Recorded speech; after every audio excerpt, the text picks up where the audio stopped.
All right. Good morning, everyone. Thank you for joining us for today's July 8th, 2026 Board of Deschutes County Commissioners meeting. We will now call the meeting to order, and we will start by doing the Pledge of Allegiance. Please join us.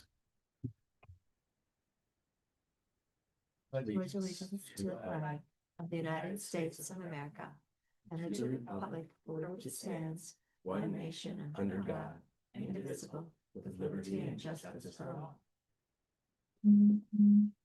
Okay. All right.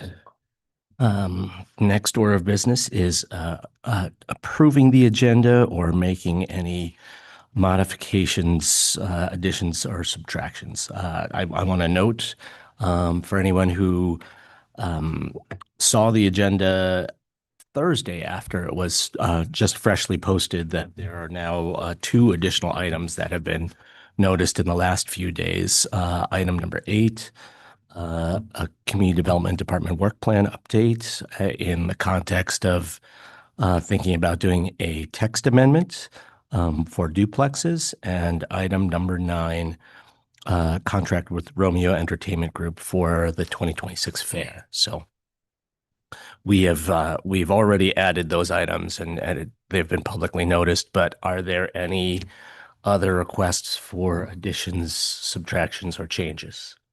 I'll move approval of the agenda. I'll second.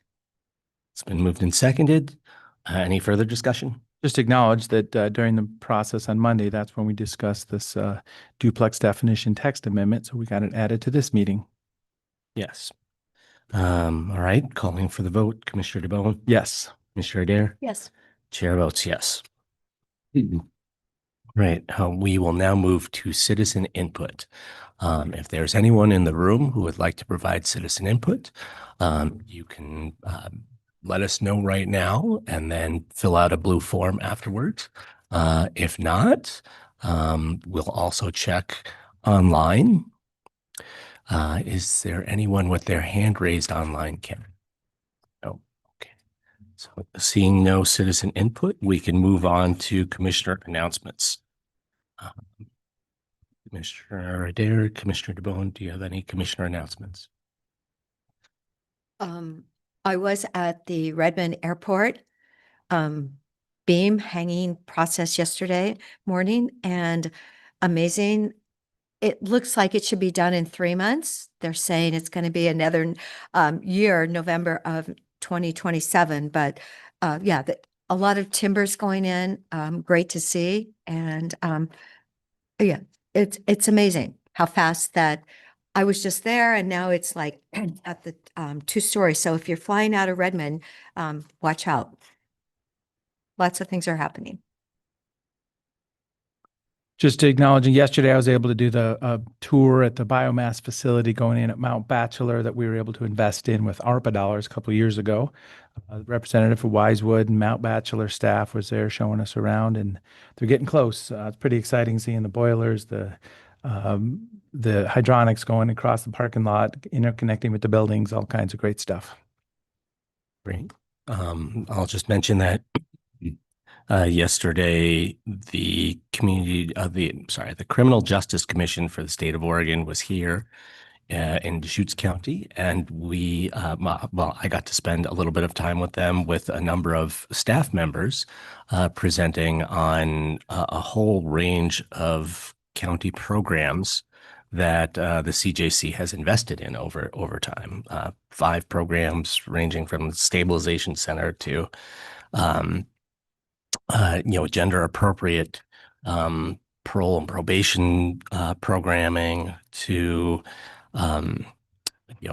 organized retail theft program at the DA's office, and the early adult program, and also the deflection program. So it's a great opportunity to showcase for the CJC what we have been able to do with their funds to reduce recidivism, and even better, to prevent people from ending up in court or in jail in the first place. One other announcement I'll make is that Captain Michael Schultz is departing for retirement this week. And Captain Schultz served as our corrections commander for many years.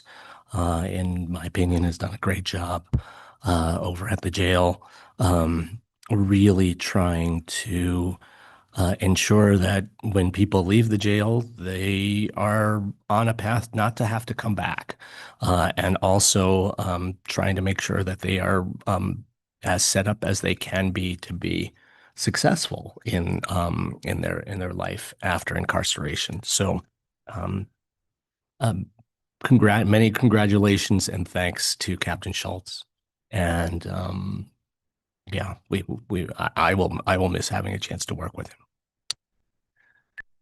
Are there any other commissioner announcements? Okay, seeing none, we can move on to our consent agenda.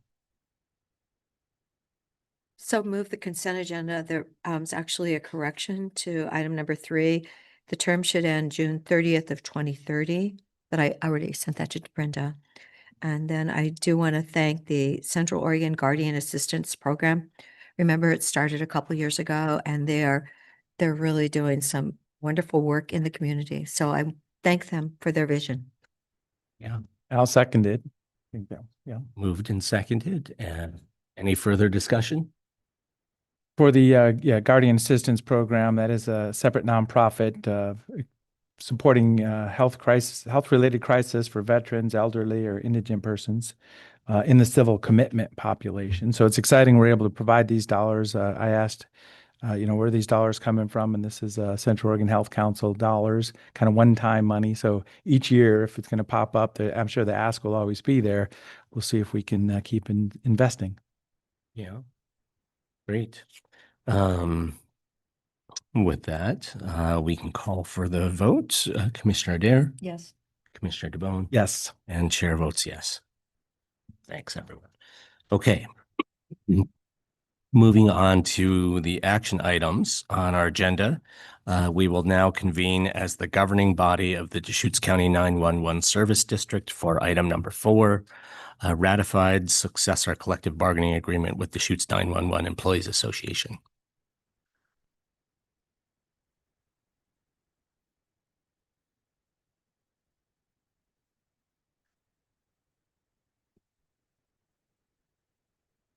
Good morning, everyone.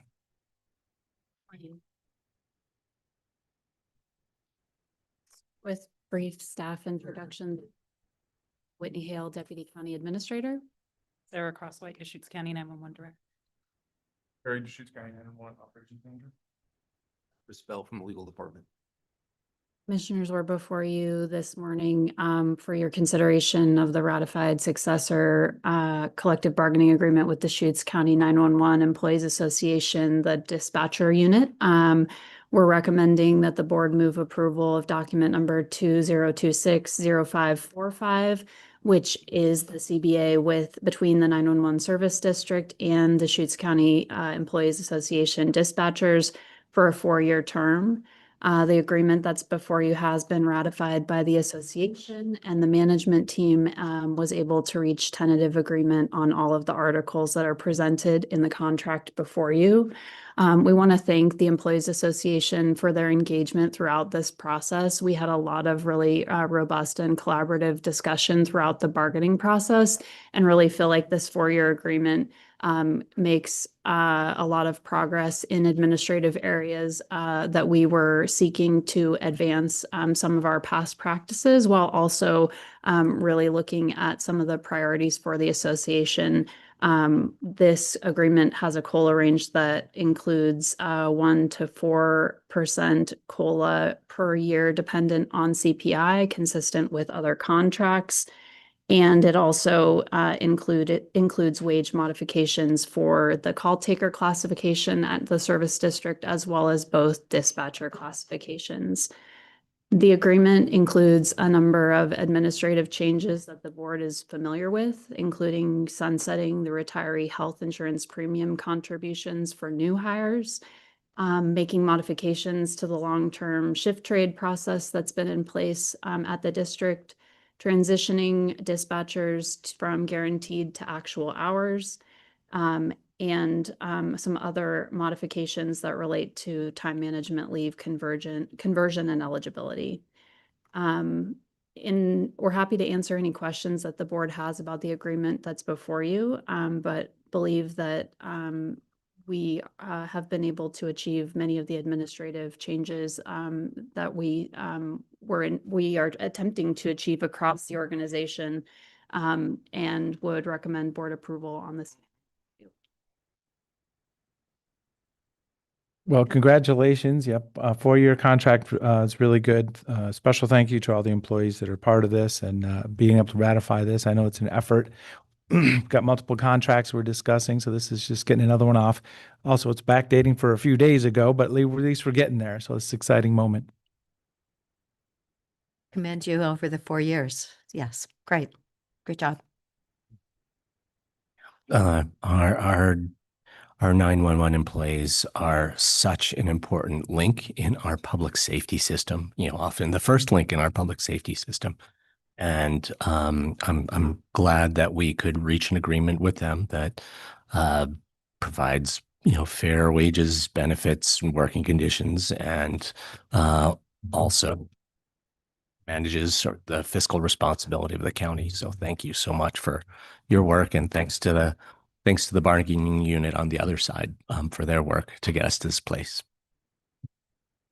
With that, I'll move approval of document 2026-545, a collective bargaining agreement between the Deschutes County 911 Service District and the Deschutes County 911 Employees Association for dispatchers for the term of July 1st, 2026 through June 30th, 2030, as ratified by the association.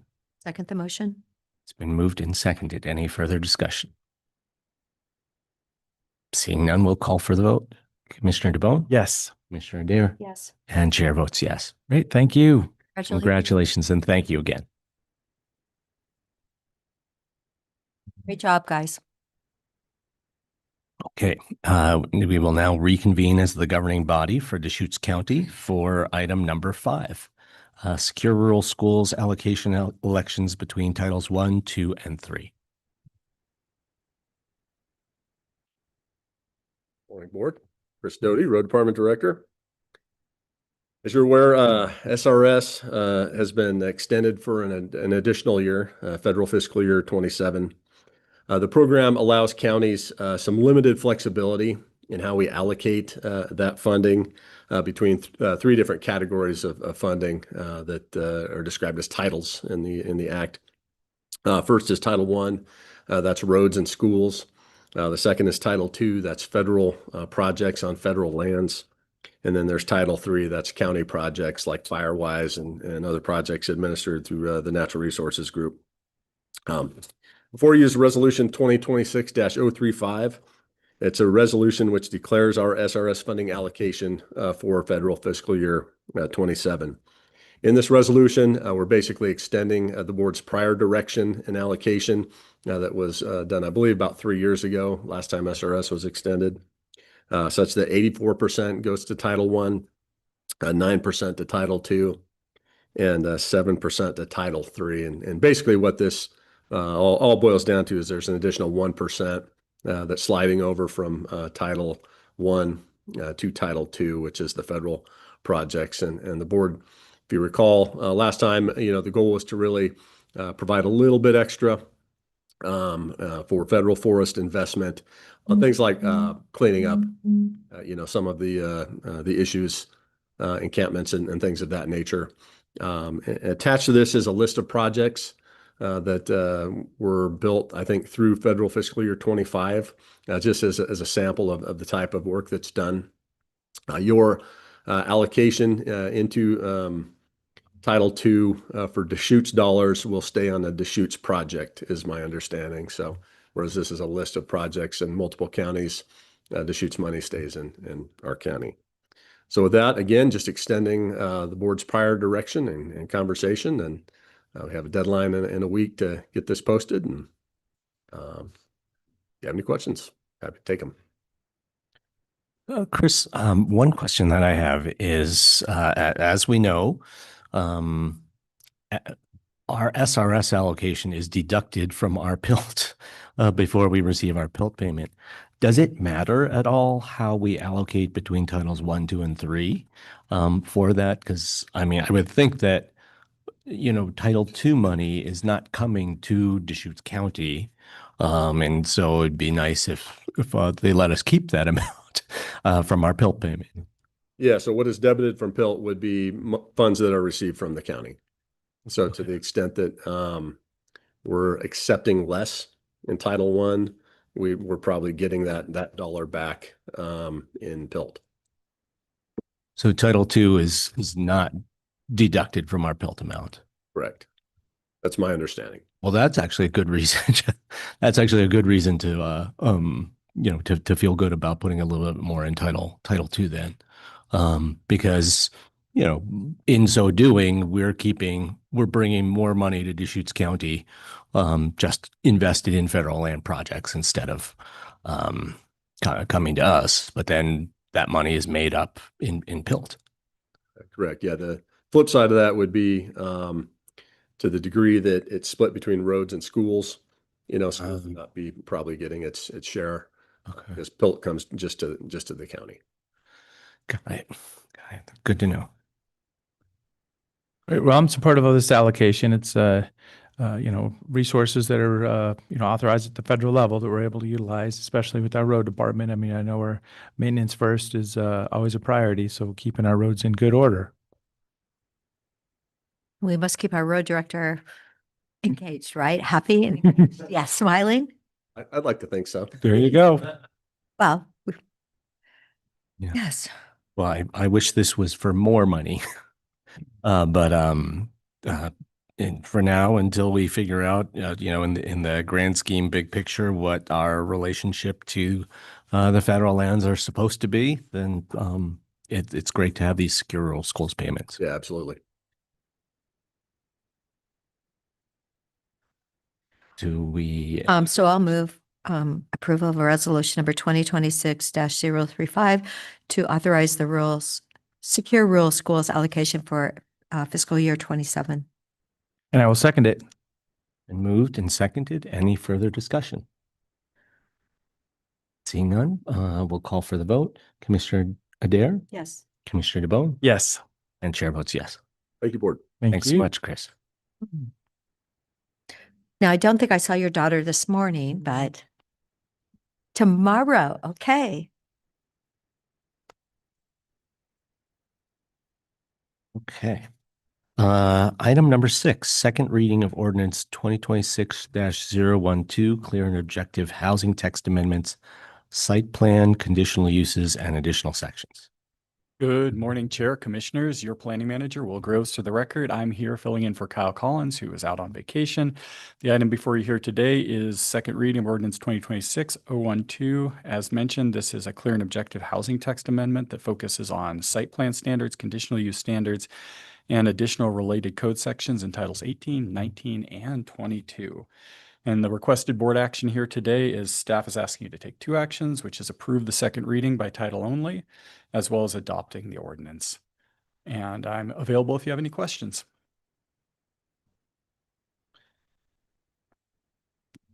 No questions. Good to be able to get this package completed. We got a thorough overview from Kyle. Deliberated and did our first, our first reading. I think this is pretty smooth sailing. In connection to item number 8 that we're going to cover today, I do want to point out that the clear and objective housing standards are, no, in relation to number 8.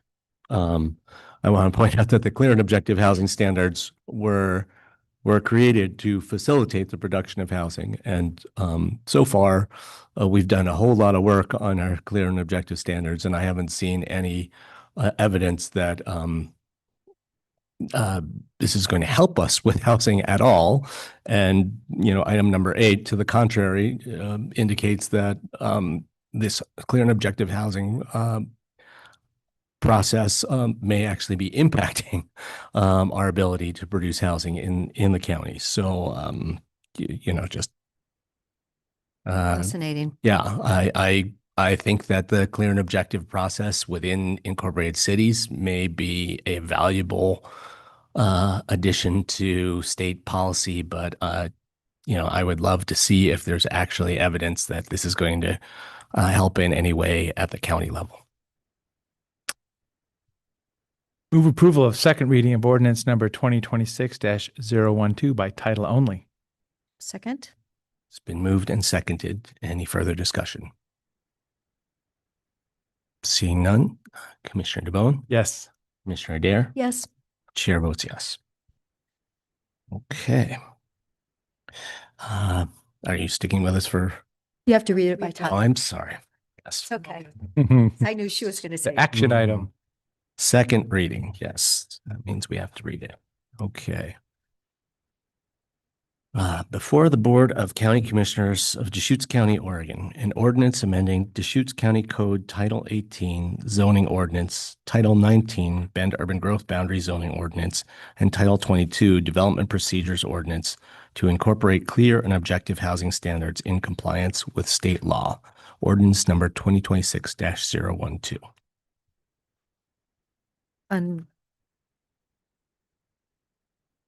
May I move adoption then? Yes. Okay. Oh, so I will move adoption of ordinance number 2026-012. And I will second it. Moved and seconded. Any further discussion? Calling for the vote, Commissioner Adair, Yes. Commissioner DeBonne. Yes. And chair votes yes. And Will, thank you for that water issue that you so kindly handled or engaged in. Yeah. Glad to help out. Yeah. Thank you.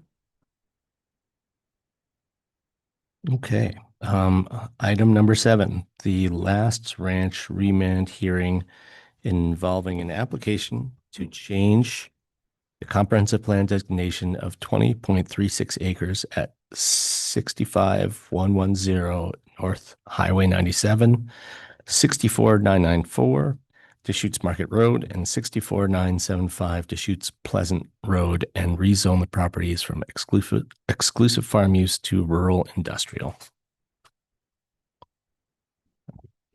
And we'll turn to the script.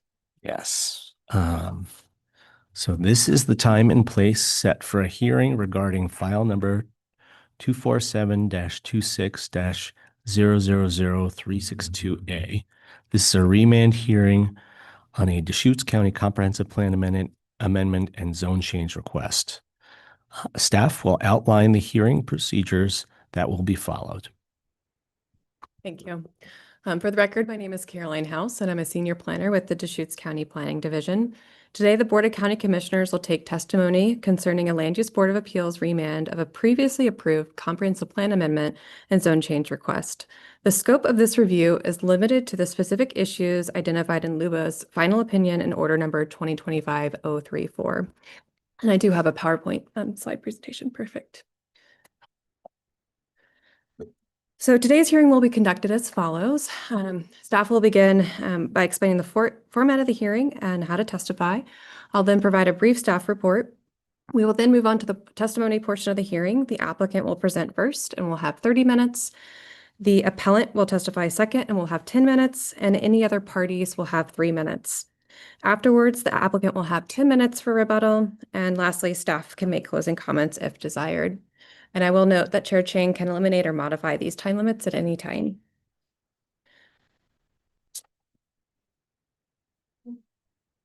So today's hearing is a hybrid hearing with both in-person and remote participation allowed. Because this is a remand review, participation is limited to the parties that previously participated in the original review. This means Chair Chang and staff will need to confirm your eligibility before you begin your testimony. Once verified, please provide your first and last name as well as your mailing address. For our in-person participants, if you wish to testify, please fill out a blue sign-up sheet and submit it to the board's executive assistant, Brenda, to the left of the dais. Chair Chang will announce your name and staff will verify that you previously participated. Please wait to come to the front of the room until Chair Chang confirms you are eligible to testify. For our remote participants, if you want to testify, you must be logged in using Zoom. When Chair Chang asks if anyone would like to testify, you'll need to use the raise hand feature to notify staff. To do this, you'll press the raise hand button on your computer, or if you've called in, you'll need to dial *9. And like our in-person participants, staff will need to verify you're eligible to testify. To do this, please unmute and state your full name. Once staff verifies you've previously participated, Chair Ching will ask you to begin your testimony. In addition to oral testimony, any party can submit written testimony. Any written or all written submittals must comply with Board Order Number 2026-021. If you're in person, please submit your written testimony after you testify. And if you're participating remotely, please email me your written testimony. My email is caroline.house@deschutes.org. The chair and staff are responsible for conducting an orderly hearing. Any testimony or behavior which is inappropriate will be addressed and may result in that member of the public being removed from the hearing.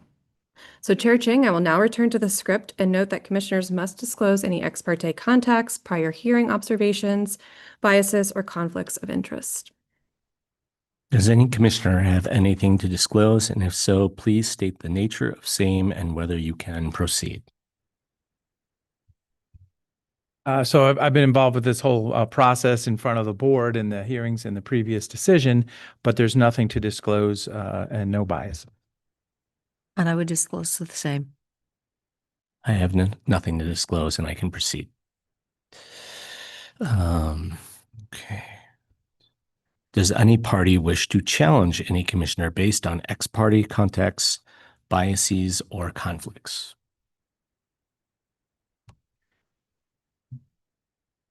Seeing none.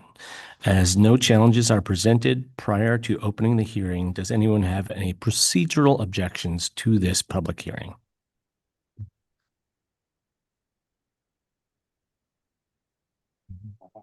Okay. Seeing none, the hearing is now open. Staff will proceed with a brief staff report. Thank you. So I just have a few slides today providing an overview of this proposal. So once that gets pulled up, I'll start my presentation. But as it gets pulled up, just the property has 3 different assigned addresses, as Chair Ching noted at the opening of this item. And if I could get my perfect. It's located between the city of Bend and Redmond on Highway 97. It's about halfway between the two cities. And the property in total is about 20.36 acres in size. And that's really small, so I can't read that from here. So bear with me. I have to pull my slides up. So for a little background, this application was first initiated in July of 2022. The applicant filed a request to change the comprehensive plan designation of this property from agricultural to rural industrial and a corresponding zone change from exclusive farm use to rural industrial. The hearings officer was the first hearings body, and they actually recommended the board deny the application unless the applicant demonstrated compliance with Goal 5 as part of the board's review process. So fast forward in 2024 and 2025, the board was reviewing the applicant's requests. They did supplement their application to address Goal 5, and the board voted 2-1 to approve the request. After that, Landwatch appealed that decision to the Land Use Board of Appeals, who found that compliance with Goal 5 was not addressed in full, and it remanded it back to the county to address 2 issues that the applicant has identified in their submittal. The Court of Appeals affirmed LUBA's decision, and again, this application was just initiated in June, which brings us to today's hearing. As I mentioned just previously, there are 2 issues that the applicants asked for the board to review as part of this proceeding. Both issues are related to compliance with statewide planning Goal 5. In this case, Highway 97 is a designated scenic resource. And with the zone change, there's new uses allowed in the rural industrial zone that weren't previously permitted in the EFU zone. So the board is being asked to determine if those new uses conflict, in this case, with the Highway 97 roadway scenic corridor that was designated in 1992. So as part of their submittal for the remand review, the applicant has submitted a new economic, social, environmental, and energy analysis for the board's consideration. They did have a previous EC, but the board did not adopt that as part of the board's decision. So there was one in the record previously, but it ultimately wasn't part of the board's decision. All materials for this review are published at the website on the screen. Everything is current. And Commissioner Adair, I believe everything has been printed in your binder by Brenda. Yes, it is. Okay, perfect. Thank you so much. Exhibit 8, it's right at the back. Perfect. So just to a review for next steps. So at the conclusion of today's hearing, the board will be asked to do one of the following. So continue the hearing to a date and time certain, close the oral portion of the hearing and leave the written record open to a date and time certain, close the hearing and schedule deliberations for a date and to be determined in coordination with Brenda, or close the hearing and go ahead and start deliberations. So that's everything I have prepared for my staff report, but I'm available for any questions. Are there any questions for staff? Not at this time. If not, we can begin taking testimony. So the testimony, as Caroline outlined, will proceed this way. Applicant will have 30 minutes, appellant will have 10 minutes, and other parties who are eligible will have 3 minutes. The applicant will then have 10 minutes of rebuttal time, and the staff will make closing comments.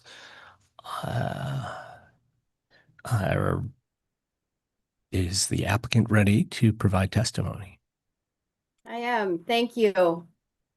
Board Chair, Commissioners, good morning. My name is Carrie Richter. I'm an attorney at the law firm Bateman Seidel. My office address is 1000 Southwest Broadway, Suite 1910, Portland, Oregon, 97205. I'm assuming you can hear me. Yes. Thank you. I'm here to testify on behalf of the applicant Last Ranch LLC. When we came before you in 2024 on this initial review, you will remember my colleague Pat Cleaver handled most of this case up until we went to LUBA, in which case I took over and have been the lead party ever since. And so for that reason, I am going to handle the presentation this morning. I believe Ms. Cleaver is in the audience, and she has been my right arm the whole time. And so I may call on her to add some things, but my expectation is that I'll handle things this morning. So before I get into the substance of the remand, I'd like to quickly respond to the procedural objections that have been raised by Central Oregon Land Watch. You've received 2. June 8th email disagreement about the description of the issues on remand. I drafted that scope that is before you with the 2 primary issues related to Goal 5. Those are set forth directly in page 16 of its opinion. So that is the limited issues we're talking about today. We're not talking about Goal 3. We're not talking about Goal 14. We're not talking about other Goal 5 resources. We're talking about a fairly narrow issue, which has to do with the scenic highway overlay. The second issue raised by the Central Oregon Land Watch is a June 22nd letter objecting to the way in which the county noticed this hearing. The claim is that the county had to have all of the materials 20 days in advance of the hearing. And that is a requirement when you have the initial hearing. When you have the very first hearing on an application, the application has to be in the record 20 days before that hearing happens. But what LUBA has said is that remands are a continuation of the first proceeding. So because it's a continuation, you don't have that same 20-day notice requirement. And so there is no, excuse me, there is no flaw with the way in which the notice happened.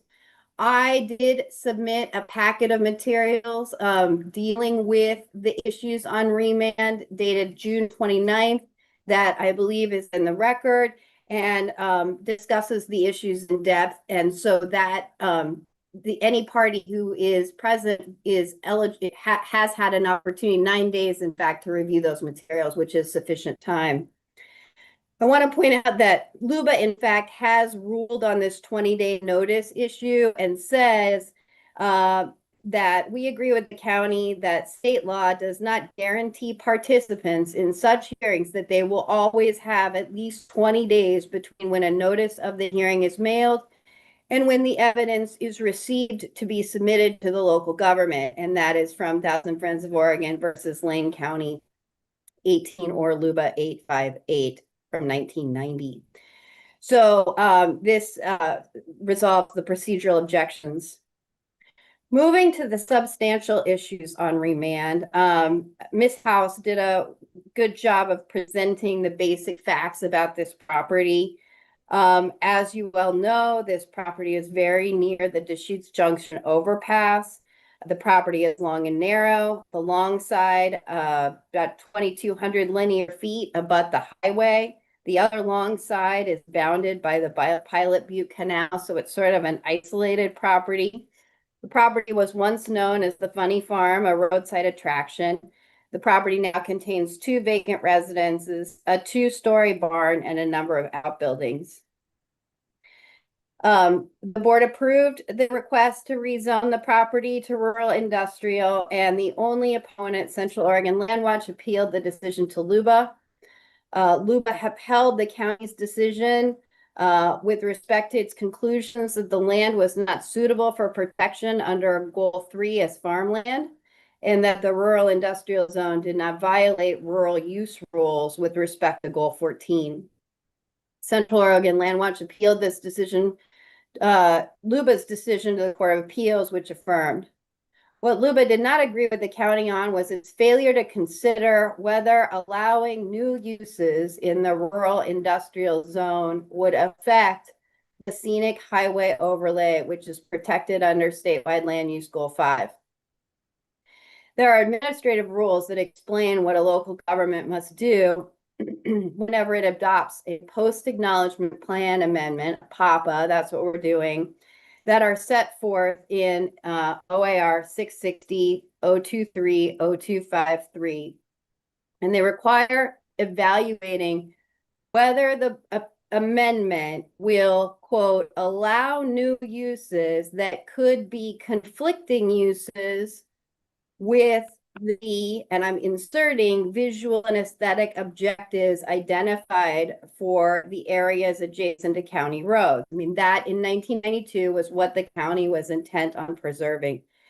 And in order to do that, you have to understand the nature and desired preservation objectives for the resource. So that was as the county viewed it in 1992, what are we trying to preserve exactly? Second issue is, what is the condition of the existing resource? What is out there in this particular area? And then 3, an evaluation of the conflicting uses, and that's where this EC discussion comes in. So I'm going to take each of these in order. First, the nature and objective of the Goal 5 resource to be preserved was established in 1992 through a landscape management corridor that includes 1/4 mile on each side of the center line of a list of county roadways. In total, this is 465 miles.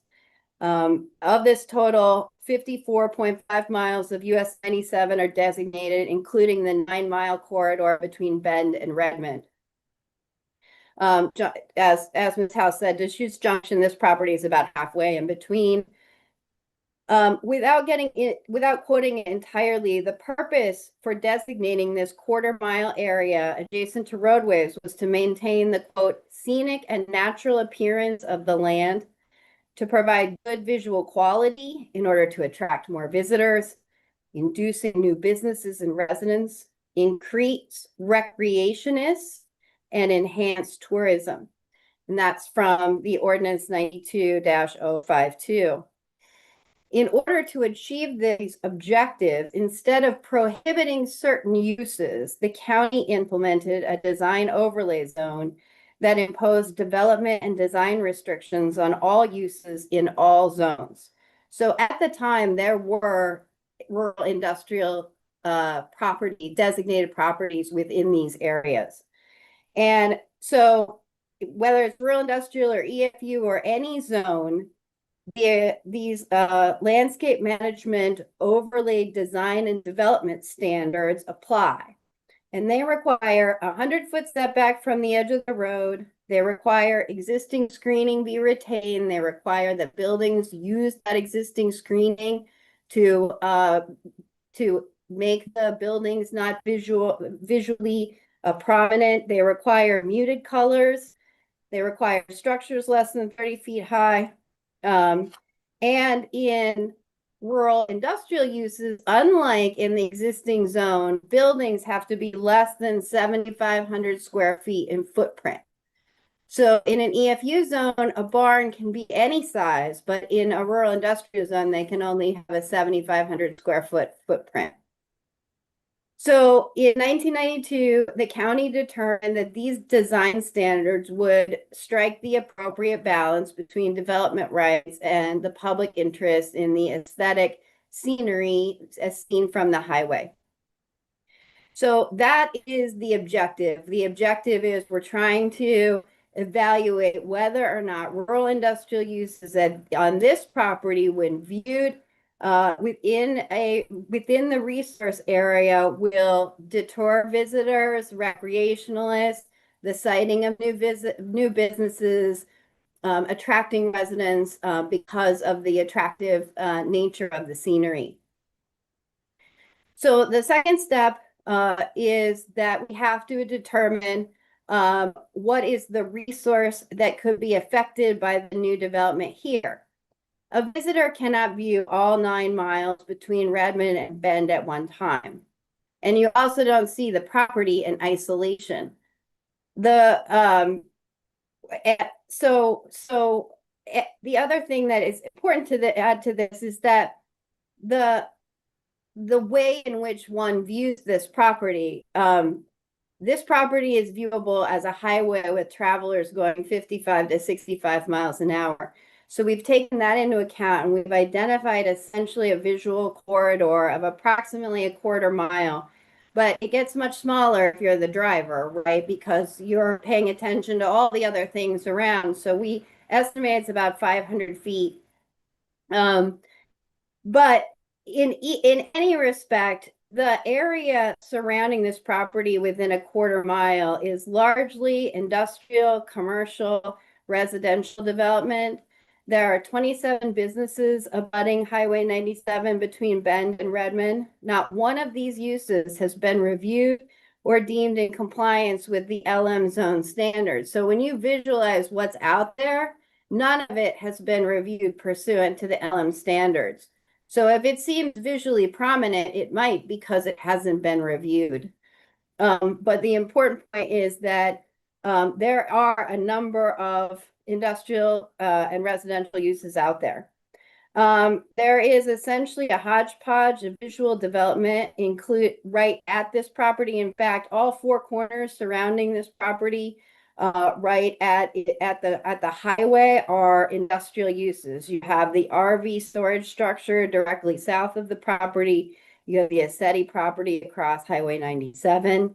There is the imposing Deschutes Market Road overpass, including off-ramps and on-ramps. Looking east, there are no views of mountains, buttes, or vistas.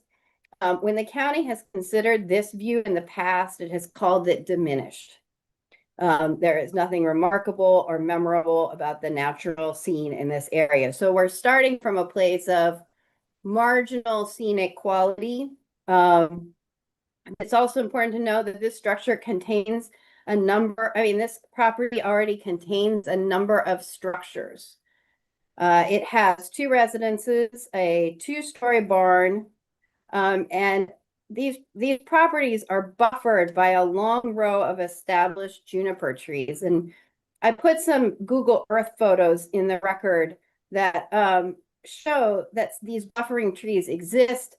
And although they probably aren't sufficient to meet the LM standards right now, they do provide an indication that buffering is feasible and that these structures are largely not visible because of these existing trees. It is anticipated that when rural industrial uses are developed, they will locate behind those existing trees. Additional trees will be planted and provide additional screening That two-story barn is very difficult to see in any of the photos that we have. And a new rural industrial use is likely to be not any taller than that barn. So I think that's an indication of feasibility.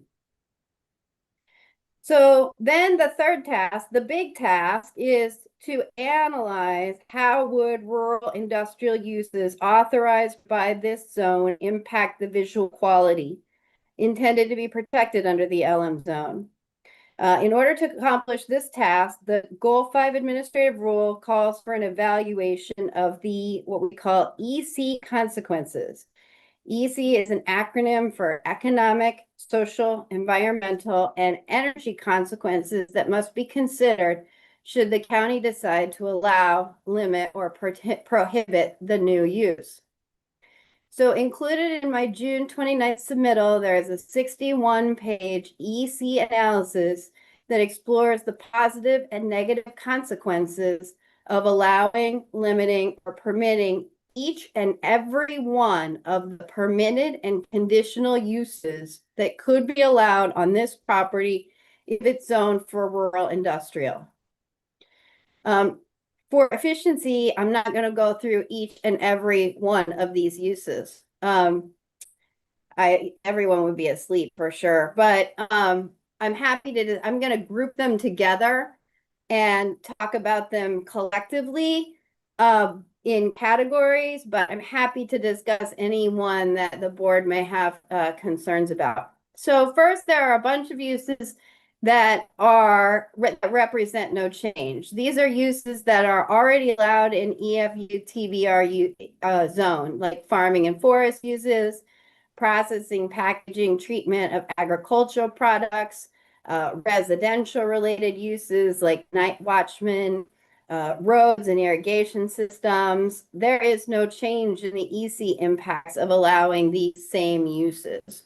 So that category is fairly easily dealt with.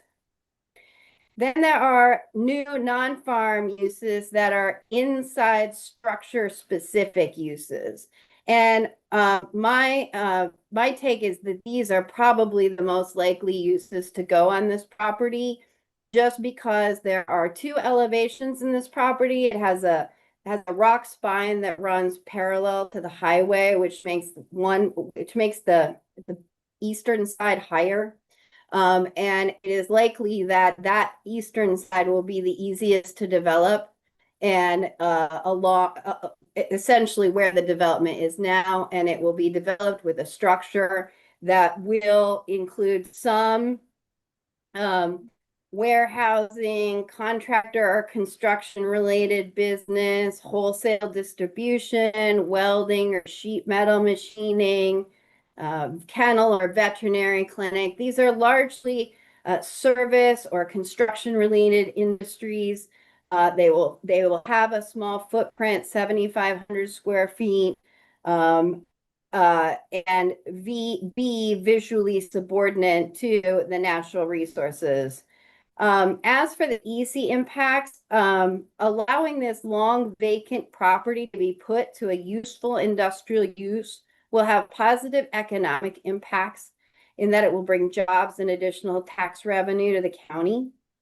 With respect to social impacts, these RI uses will provide places for congregation, a greater variety of job opportunities throughout the county, and a greater access to services and supplies that are closer than going to Bend and Redmond.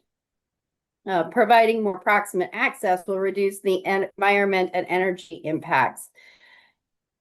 Because a barn could be built today with a much bigger footprint, it is my contention that these 7,500 square foot limited structures for a veterinary clinic or a plumbing supply store would be less visually impactful.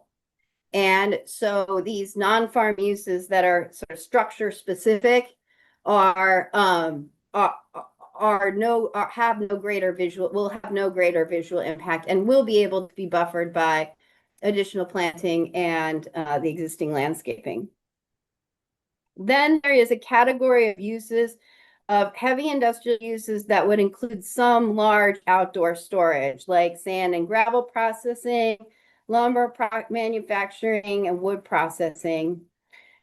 These are all natural products that would not necessarily have any greater visual impact other than outdoor storage, and would be similar to outdoor storage demands for an agricultural processing plant. It's not unusual to see, in fact, Greystone, it makes pavers, and those stack outside in this area.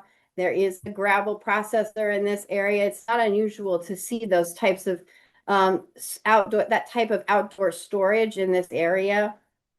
As for the EC impacts, these uses would provide additional jobs and greater access to rural residents and businesses.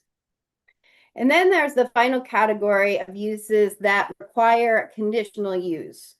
And in the code, these are the heavy industrial uses that are traditionally associated with some negative externalities like air pollution, noise, like concrete plants, petroleum product storage and distribution, mineral crushing and processing, stockyard, slaughterhouse, pulp and paper manufacturing, and other sort of negative externality uses. A conditional use conditional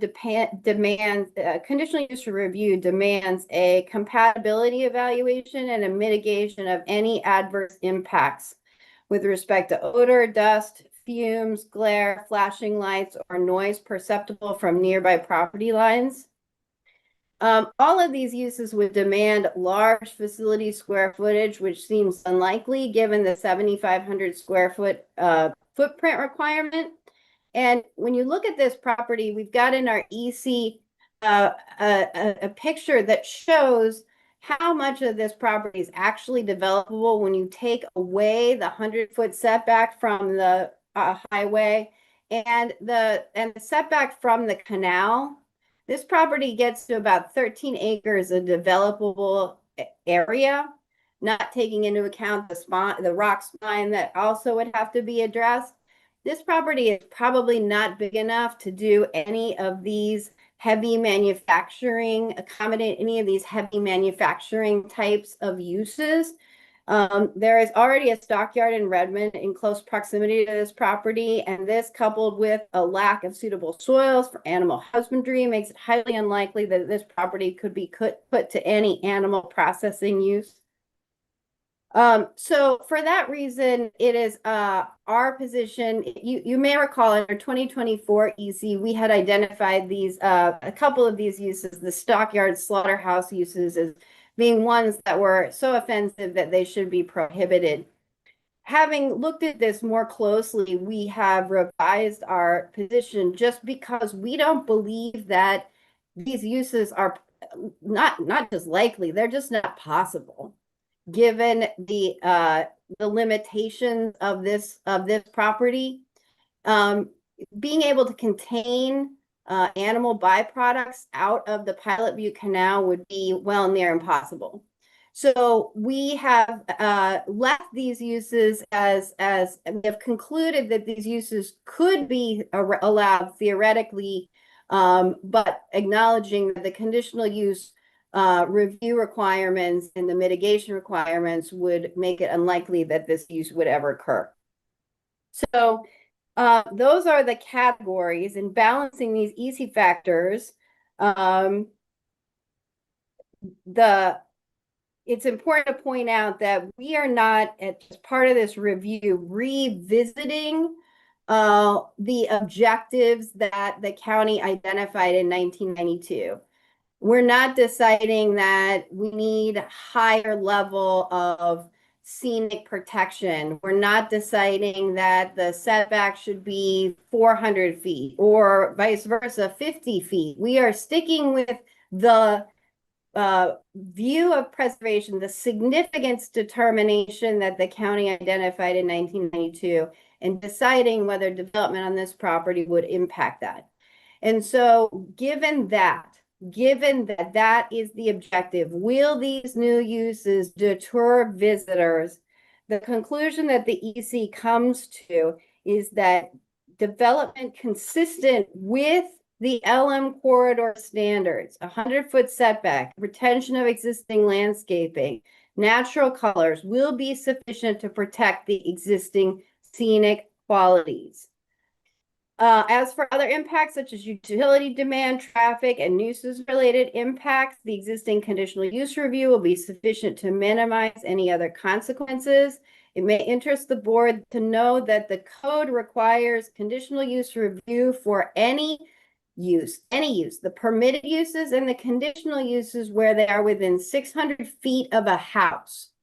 This property is within 600 feet of 2 houses. So as a matter of fact, a conditional use permit will be required for any development to occur on this property. For these reasons, I respectfully request that the county reaffirm its approval of this application, including adopting the 2026 EC conclusions, that by limiting the rural industrial uses through the existing landscape management overlay zone, the highway attractiveness will remain. I'm happy to answer any questions with the 5 or so minutes I have left. Thank you very much. This is Commissioner DeBonne here. So you mentioned conditional use, heavy industrial with external impacts. And then I was going to ask, I think everything would be a conditional review because of the setbacks, muted tones, and screening requirements. So I think you got to that, but that was going to be my first question. So there's 2 things. There's the conditional use permit that is required because of the proximity of residences to this property. And that requires an evaluation of any adverse externalities. And then on top of that, there is the landscape management overlay design standard review, which will look at requiring planting and locating the buildings so that they can't, don't impact the highway. So we agree any development will have that review level. Agreed. And then are you proposing an EC is included with the decision? Because I think that was the sticking point, because EC was provided to us. We made a decision that says a individual EC for this application may not be appropriate because we support the EC that was put in 1992. Are you proposing that an EC is included in this decision? I am proposing that as part of the ordinance, you would adopt this easy, but it would be specific to this property. It wouldn't replace the 1992 EC because it covers all 537 miles. Okay, yeah, so that would be substantially different by including it. And then also existing houses that are on the property, is there any residential opportunity there still? I hadn't really thought about that before. I don't think those structures are habitable for housing. I think they've been taken over by goats and critters and all things, but I'm not sure. It's maybe possible. Just for everybody, I mean, so rural industrial does not allow residential, I guess I'm asking that question. Is that possible? It allows a night watch person, but it doesn't allow not a primary residence like you're talking about. Yep. Thank you. Commissioner Dare, questions? Yes, I do have a questions. Commissioner Dare here. Exhibit 8. I'm looking at Exhibit 8 in our binder, and the property actually, I believe, is included in this exhibit, the 20.36 acres, unless there's another property with exactly the same amount of acreage.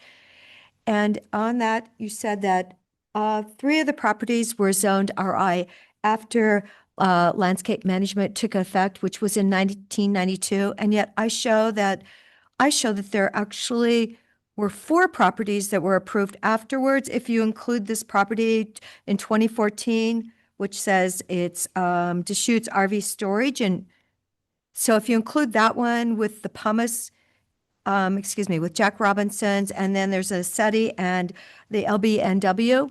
So there's actually 4 properties approved after 1992, but the one property I don't believe should be included in this example. So I don't know. I just was trying to cross-referenced your attachment to what's real. And you said there's 8 properties, but it looks like yours is included in that 8. It shouldn't be. It I shouldn't know. That's what I was thinking. So there's 7 properties, and 3 of them look like they were applicable before we did the LM zone, and then the 4 were after. be. Okay. If, Yes. if the one property in 2014 actually was approved per your attachment. You are correct. Okay, Fine. so there's, yes. So just a There's- little clarification there. Thank you. All right. I do have a couple of questions. A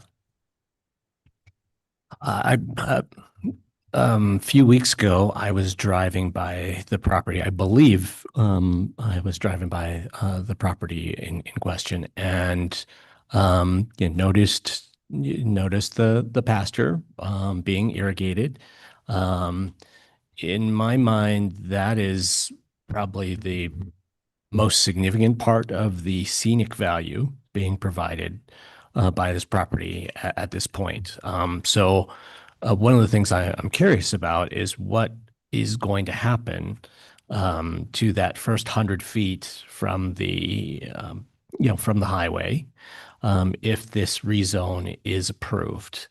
So, I mean, much of what I saw, I believe, was within 100 feet of the highway. So it's, not the primary target area for rural industrial development in the first place, but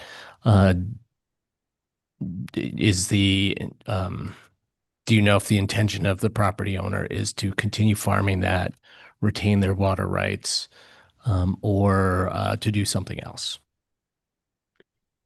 Thank you, Chair Chang. I don't know the answer to that question.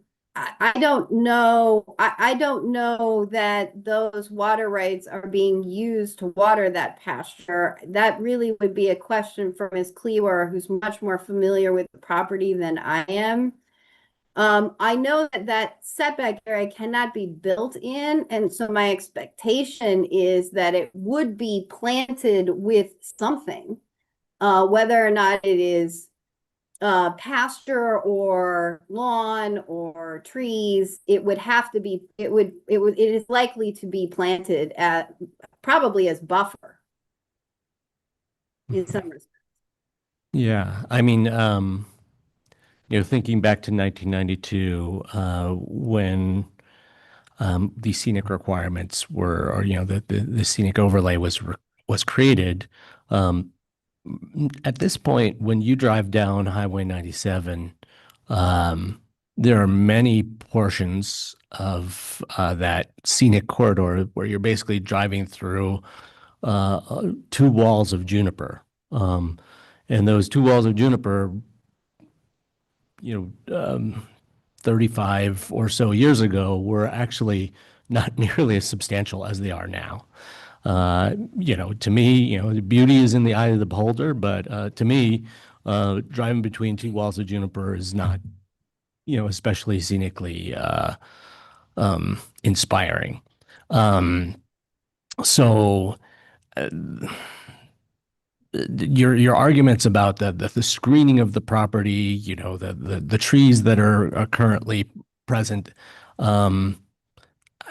I think it would greatly diminish the scenic value of that corridor if those agricultural fields were replaced with a wall of juniper, which is certainly an allowable, an allowable outcome or an allowable use of those lands under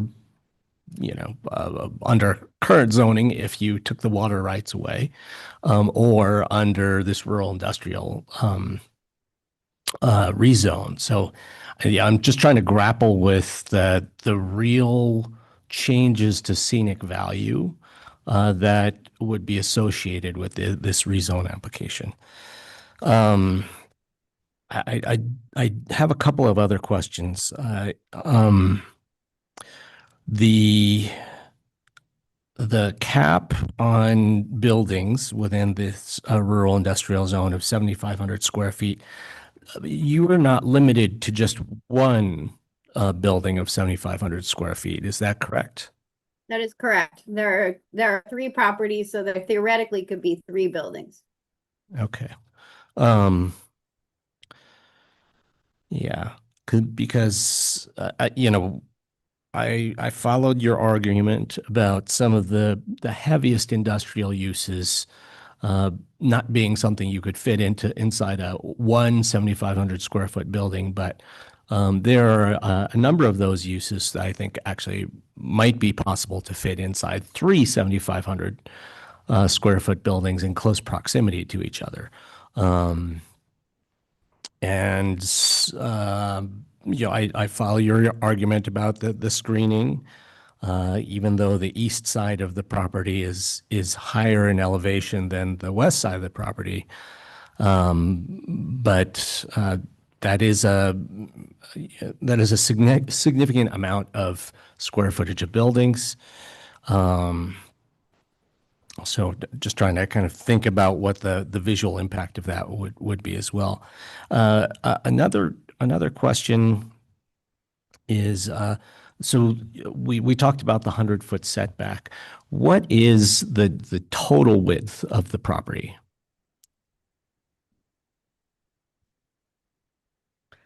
So how much of the total width of the property is 100 feet?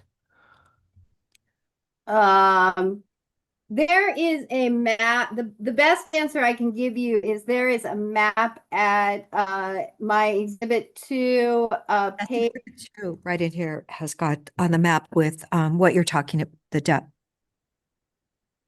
Exhibit 2, which page? Page 15 in Exhibit 2. I think if you look at that shows the 100-foot setback in an illustration. Okay. Yeah, so along with maybe setbacks. maybe a sixth of the total width of the property, fifth or sixth, a fifth or maybe. sixth. Maybe, yeah. That's helpful. Thank you. Well, she said it's going down to 13.62 usable acres, and it's over 20 acres to begin with. So it's pretty significant when you get the setbacks. Yeah, well, the property is the longest, in right next to the highway. So that excludes a significant amount of area. Yeah, I was just trying to get a sense of, beyond this 100-foot setback, how far would you be?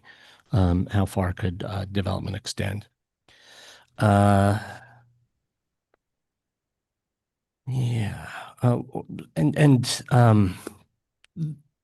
I wanted to, you mentioned because of the presence of houses, the conditional use permit will be required for any industrial use proposed. What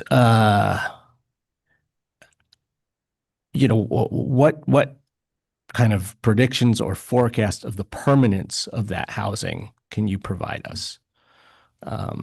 Because what I'm seeing in that Deschutes Junction area is basically one rural industrial rezone after another. And I suspect that each one is inspiring others to pile on. So, if this property is rezoned, then what is to keep the immediately adjacent properties from being rezoned, which, what is to keep the next properties from being rezoned to rural industrial? And when you start to have a mass of rural industrial land like that, then putting all those pieces of property, rural industrial zone property together, you can start to imagine some substantially larger rural industrial uses. So it's kind of, I'm trying to understand, I'm trying to predict out what the cumulative impacts of this rezone application might be in that area. So Miss Cleaver could give you the entire history of these two houses, but when I talked to her about them yesterday, what she told me was there are two houses. One is the Fagans, which is on the other side of the railroad tracks. That's a two-story house. And then the other one is on the other side of 97, is part of a very recently planted apple orchard. I think that taking a realistic look at these houses, these houses have been lived in for a long time, and the uses surrounding them indicate they will continue to be placed in residential use. But I completely hear what you're saying, Chair Chang, and that's why we looked at the easy consequences of every single one of these uses, even the permitted uses, as though they are permitted uses. We looked at a veterinary clinic in terms of its impacts, and not as though it was a conditional use, because I appreciate what you're saying. And so we did it both ways. So we've got two things to achieve here. We've got to deal with the nuisance impacts, which the conditional use permit is intended to deal with. And then the aesthetic impacts, and it's the aesthetic impacts that really are the focus here. Can these 1 or 2 or 3 7,500 square foot buildings be constructed in a way that is appropriately buffered and subordinate in order to protect the visual quality of this area, consistent with the idea of attracting visitors and recreationalists? And I think that the answer is yes, regardless of the existence of these two residences. Okay. If the Fagan house is the house I'm thinking of, this is a house that was painted hot pink a couple of years back with the intent to make it into an adult entertainment venue. So I'm not persuaded that is a permanent residence. That's more racist I don't have any further questions for you, Ms. Fisher. Ms. Cleaver, would you like to talk at all about the future agricultural use of the property, the water rights, or any of the residences in the area?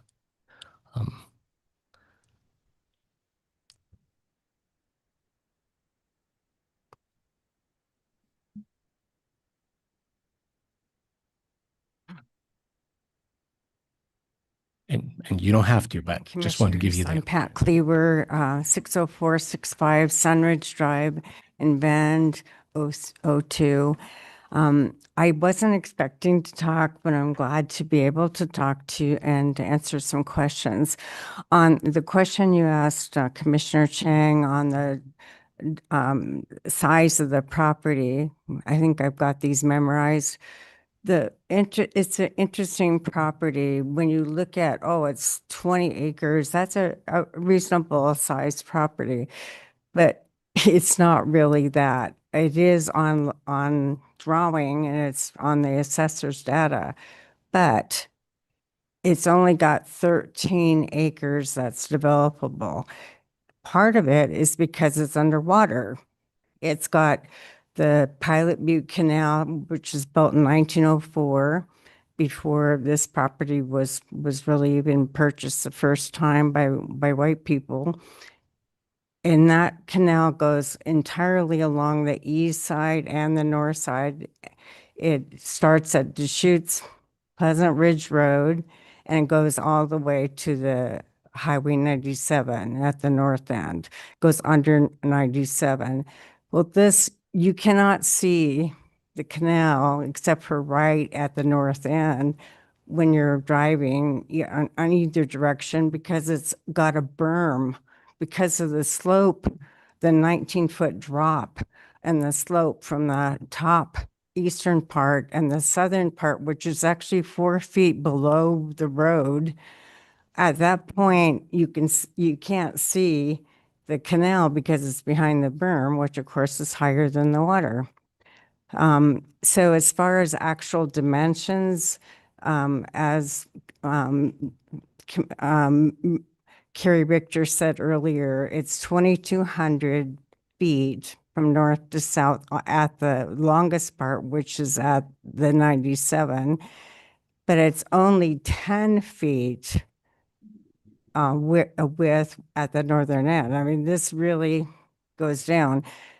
So there's over 2.5 acres that's under the canal. So right away you subtract that from the acreage. You have a 50-foot easement that allowed COID to get in, maintain, and take care of the canal. And you can't do anything with that. And then you've got 50-foot easement at the southern end along the Chutes Pleasant Ridge Road, which is a typical road setback. And then you would typically have that along Highway 87 as well. But here in the landscape management zone, you have an additional 50 feet. So it's actually 100 feet. And that's kind of where your questions were, Commissioner Ching. So going a little bit back into agriculture, the soil scientists and was upheld by LUBA that the southwest corner, there's 6 acres in there that does have soil on it. The rest of the property does not really have soil. It has mostly rocks. You have to remember this property is part of the shield volcano that we call Long Butte today. It's actually geologically, when you look at the map of the shield volcano, up to the railroad tracks on the east side, which is the end of the landscape management zone, that is still the shield volcano. Highway 87 cuts through part of it. So this particular property is part of the shield volcano. So it's not surprising. It's not just rocks on the top. It's like rocks all the way down. So part of this topsoil flowed down to that 6 acres, and there is about a foot to 18 inches of soil down there.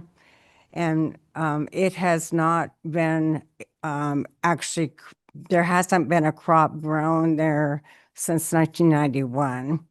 And in fact, I think you'd have a really hard time finding an irrigation pipe there because they have a weird setup that goes back many decades where the water is coming under the Chutes Market Road in a little pipe, goes into about a 6-inch wide by 6-inch tall hand dug ditch behind the house, so on the west side of the house there, and goes into some little probably 10 feet by 6 feet little ponds that are less than a foot deep.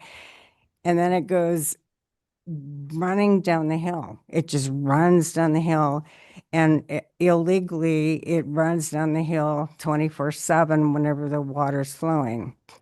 That's just how it is. And that's why you see some irrigation, meaning that it got watered. There's some green stuff there. The house has had a renter in it periodically. The house that is right beside the parking area. And so we talk about the 13 developable acres. Well, actually that goes down to 11 acres when you take out the driveway, which is the only access point into this property, which is a constraint. It's on Deschutes Market Road. ODOT will not allow any access off of its facility. So you don't have to ever think about how you're going to get down the 4 feet and where it's lower and have a driveway there, because it will never happen. There's only one place that you can get in and out of this property. And then it goes into a 100-foot parking area well, if you take out that land, you've got even lower acres. So it's not a really large parcel as far as actual numbers. And I know you like them. I think it's about 480 feet from west to east at the very largest part there, which would be, it's about a third of the way through the curve there. Yeah. So you've got 2,200 on one side, you've got about that. So I'm trying to think of, as far as agriculture use, I don't see a lot of agricultural use on the six acres that's there. It's something that's very hard to make, profitable. And we went through this when we did the application. It's very, very important to me, and I hope you know this, that I would never take an application or take on a client where some of our good Oregon resources are going to be lost. I just don't do it. I do quite a bit of research before I decide whether to take a case or not. And in this case, it's part of a shield volcano. I actually walked it.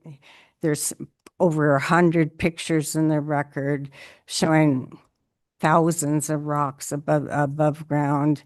There's an interesting rock wall that you can see from the highway, which I find fascinating. Kind of reminds me of Ireland. And it's where people threw rocks into that to get rid of them and to have some kind of use.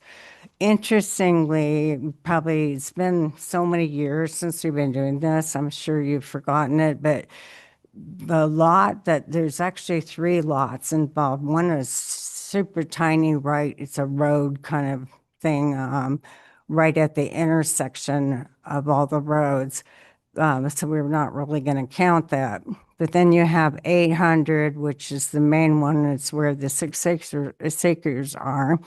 And then you have the acreage to the north. Up until 1991, that belonged to the neighbor for decades. And they could never do anything with it because they couldn't access from 97. You got the canal on the other 2 sides.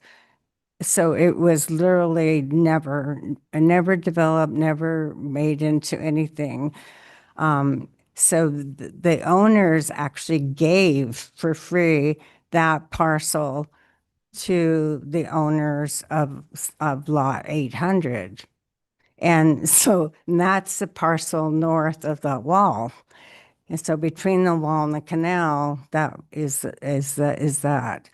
So that has never had any irrigation. It's never been even plowed.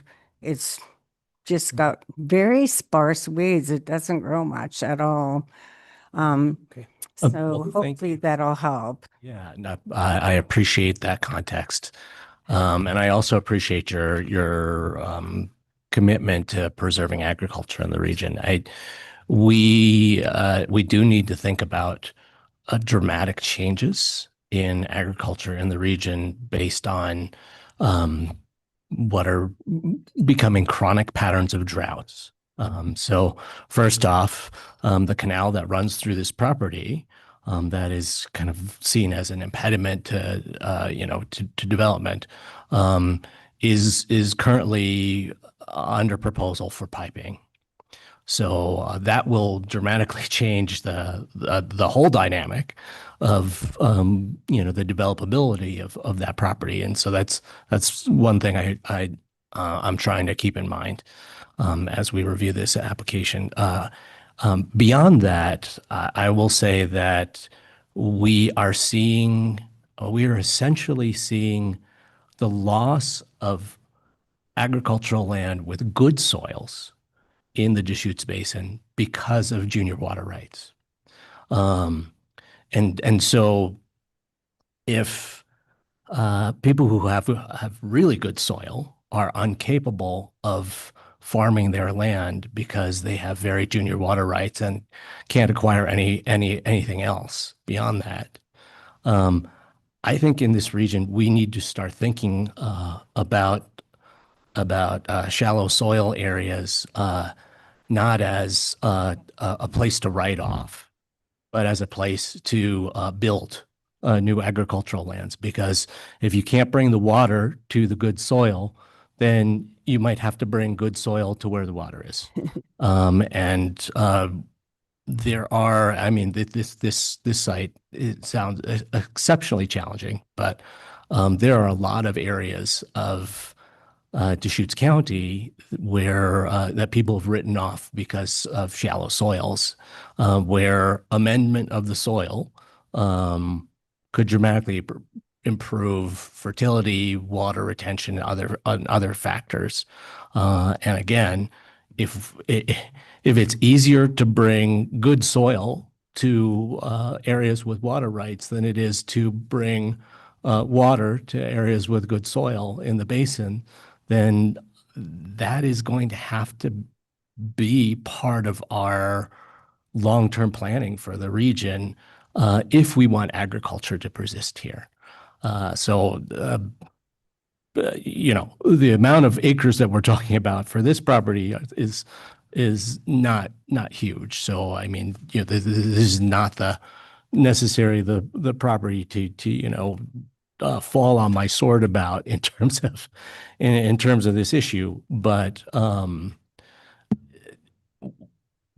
basically in our land use planning, I think we really need to start considering the presence of senior water rights, abundant senior water rights, as an extremely important factor in agricultural viability of a property in the future.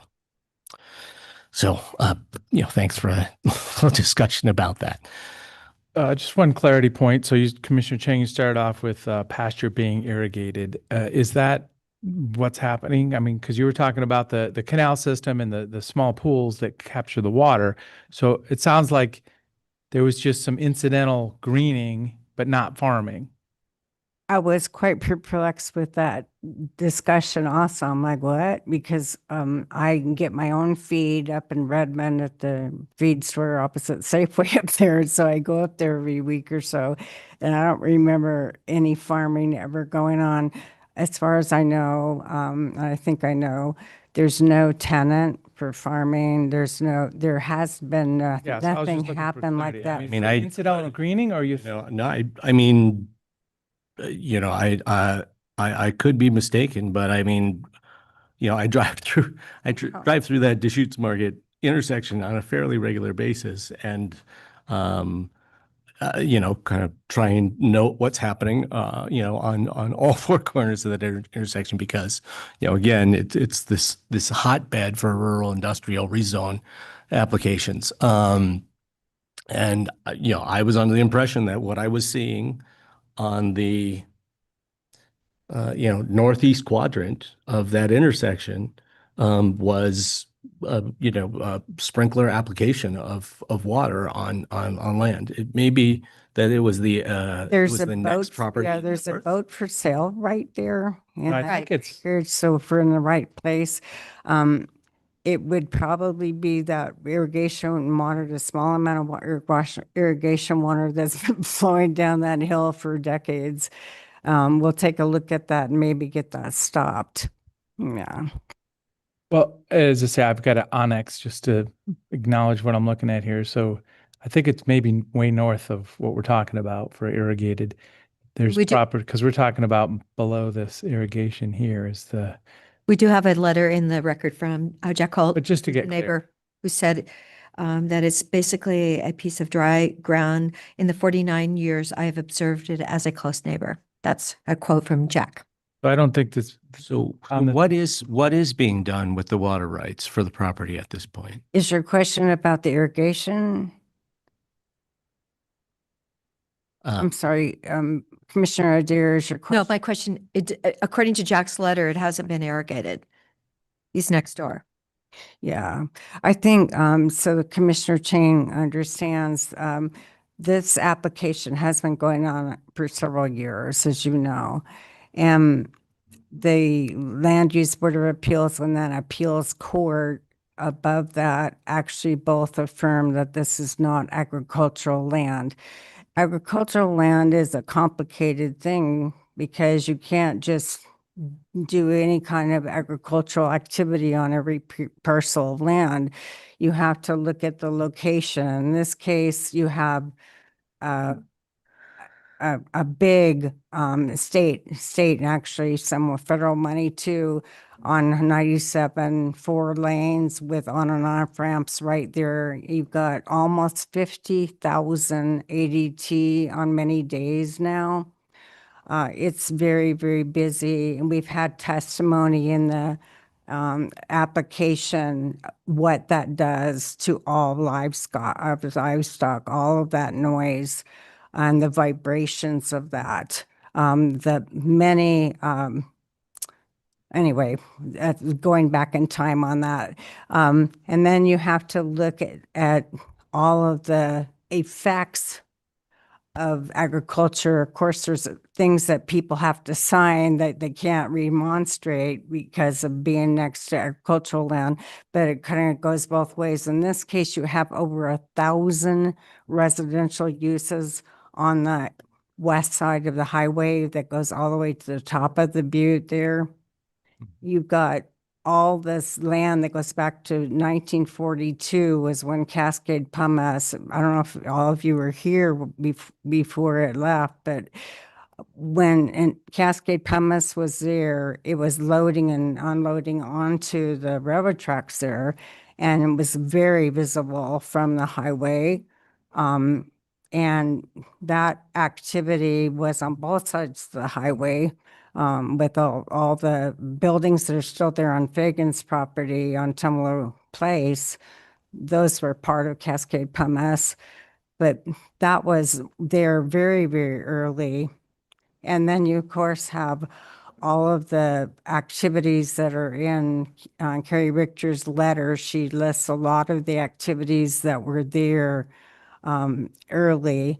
All of these things were happening on both sides of the road and as early as 1937 was the first time we started seeing that road built there.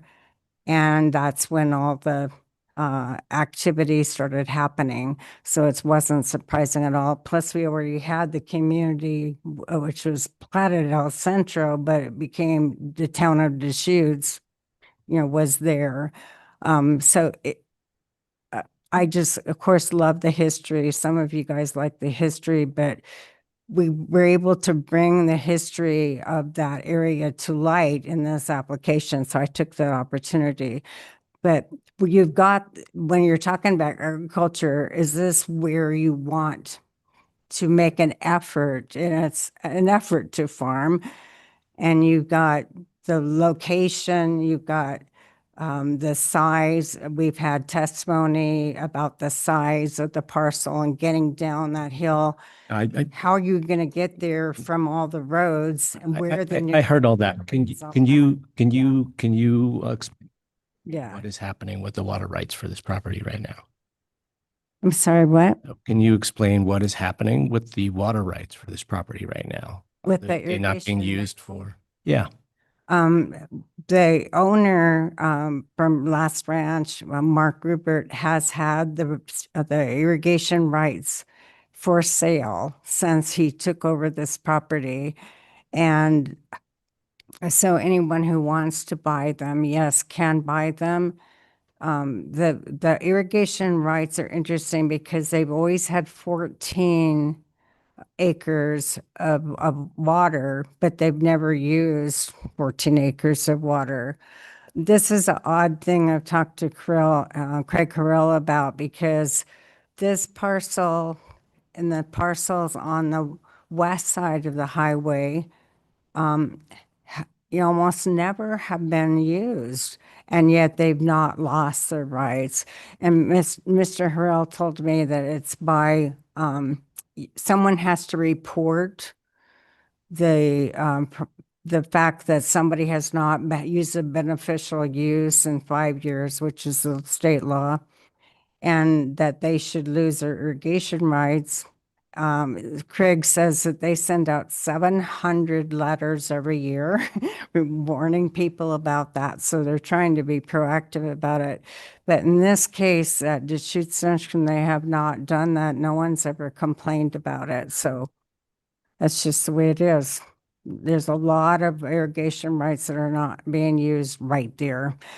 You can't really irrigate rock, and also water doesn't go uphill. And so there's a lot of Yeah. properties that's I in think that I'm road. following you. So you're saying that the water rights are not being used, but they have not been reclaimed by the irrigation districts, and that Yeah. the owner is trying to sell those rights. Is this property is not receiving EFU tax deferral at this point? I know there's something about that in the actual original application. We did check on that. I'm reluctant to say because I might be confusing it with another property. I can't tell you the answer. We can look that up and get that back to you. Okay. Thank you. I don't have any further questions right now. Thank you. Thank you. Okay. Anything else before we move on to the appellant testimony? Appellant testimony, 10 minutes. Ms. Macbeth, are you here to provide appellant testimony?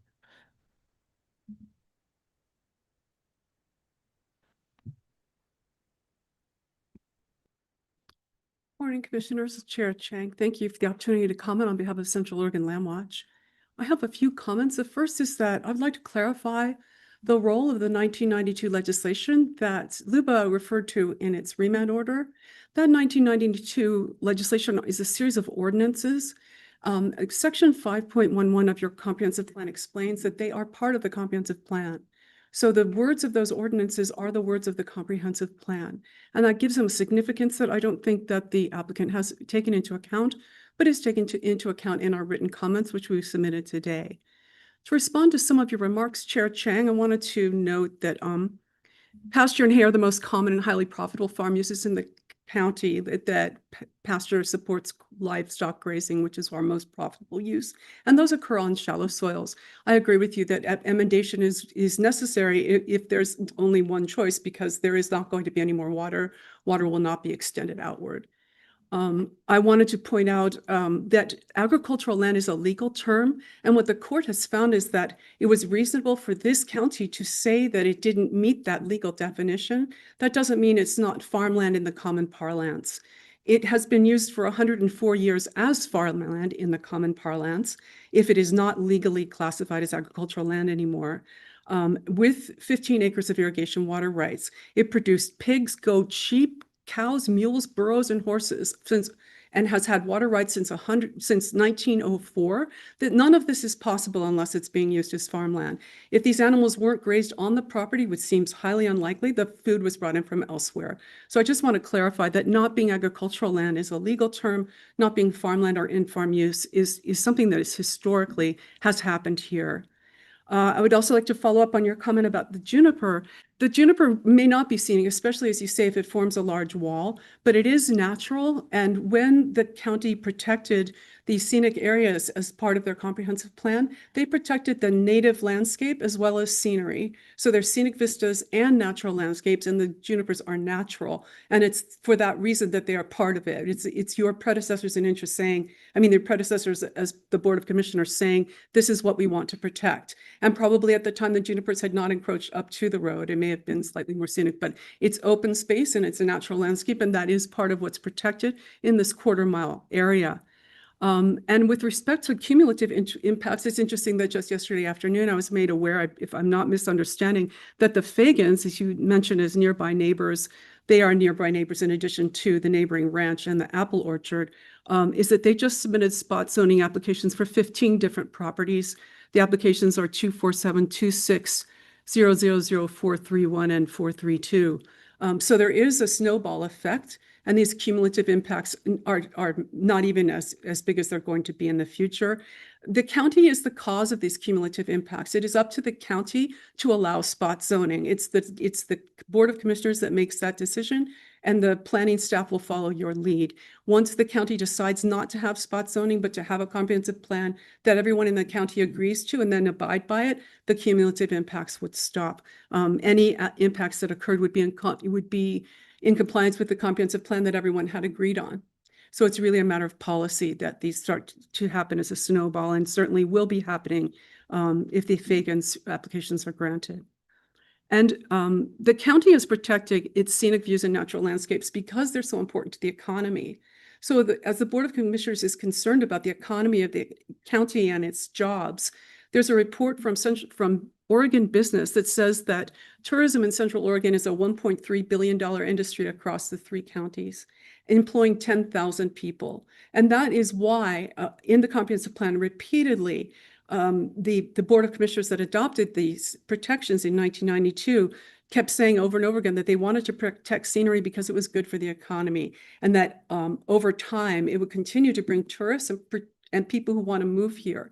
When one thinks about the economy of Deschutes County, we aren't generating our own money. We're not making widgets and selling them. What we're doing is people bring their money from somewhere else. They make it in Nebraska and they bring it here and spend it here. So we're dependent on people who want to come here. And if it's not scenic and it doesn't have native landscapes, they're not going to want to come here. So this is the source of the economy. Tourism is the source. People also come here to retire for the same reason. They've got a high quality of life and they appreciate the beauty of the area. They come here as tourists and want to return as retirees. And even I think we could say that about remote workers, because many of them have offices that they're from San Francisco. So the money is sort of being generated by a corporation that's not here, but the money is spent here in our economy. And all of these things are happening because people are attracted to the area because of its natural amenities. So that was repeatedly emphasized by the comprehensive plan as adopted in 1992. This is not like when there was, perhaps some of you will remember the Harper Airport application, where there was a golden eagle's nest. Golden eagle's nest appears on the property. It wasn't necessarily there in the past. That's a kind of resource that could sort of just pop up. The category is protected. Then there's a golden eagle's nest, and now someone wants to put in an airport by that nest. That's when an EC analysis is required. No EC analysis is required here. This is a fixed resource. The entire like scenic road is the resource, and so it's fixed. And the EC analysis was already done, and the county already decided what its protections are going to be. They said the conflicting use is development within the 1/4 mile overlay that excessively interferes with the scenic of natural appearance of the landscape as seen from the road, or the alteration of the existing landscape by removal of vegetative cover. Because industrial zoning would do both of those things, it is a conflicting use. So Luba's first questions, it says it might be a conflicting use. The first question is answered yes, it is a conflicting use, but it has already been examined with an EC analysis that's part of your comprehensive plan at Ordinance 92.033 and Ordinance 92.052. And then there's the zone protections. So the program to achieve Goal 5 are the protections. And the protections are both in your comprehensive plan and in your zone, not just in the zone, as the applicant has said in its comments. So the resource has been specifically limited. It's the county classified it as 3C and said these 1/4 mile corridors are specifically limited already. And one of those specific limits is called Policy 4 of Ordinance 92.033, and I'd just like to read it for you in closing. Approval of any such development in the landscape management zone will be dependent on site screening by existing natural cover or compatibility with the landscape as seen from the river, stream, or road. So there's 2 ways that development in this corridor can happen. Either it's screened by existing natural cover, which doesn't occur here, or it's compatible with the landscape as seen from the road. Does that mean that we have to have an attractive landscape when we're all done, like an urban landscape or a residential landscape? No, it means compatible with the protected landscape, which is either natural land or scenery. It doesn't, the landscape to be protected is the landscape as it was in 1992, which is native landscape or scenery. And then the use has to be compatible with that. So the type of use that might be compatible with that is like a barn or a riding ring or a goat shed. That is something that is compatible with the scenery. And we're talking about very strict limitations that the comprehensive plan has. But on the other hand, you're in charge of a 2 million acre county. And there's 1,999,000 acres that aren't affected by this at all. It's only these little few acres, hundreds of acres along the road. And the decision point is at buying. It's up to the buyer to look at your comprehensive plan, which says there's basically not going to be any development that's not consistent with the native existing vegetation or the landscape as it is. And so they shouldn't buy it. And if they do buy it, I mean, they're going to be extremely limited. That's the decision point. There isn't much of a decision to make afterwards. Rural industrial land simply isn't compatible with the landscape. This particular property is not screened, and therefore it can't be approved. We were participants in a case on the Lower Deschutes River, which is also protected by the scenic waterway, not the scenic roadway. And in that case, there's a whole bunch of willows, and the willows were sufficient to screen the property with native vegetation. So that would be the type of screening that is possible. Or there might be a large property, say 100 acres, and the first foreground of it is a forest of ponderosa or some other forest. In that case, natural screening would keep anyone from seeing it, and it would be a different situation. But this property is so small, it can't be subdivided further in the EFU zone, and the foreground does not have any screening against industrial use. So those are our comments, and they're explained more in detail in our written comments. I'd be happy to answer any questions you may have.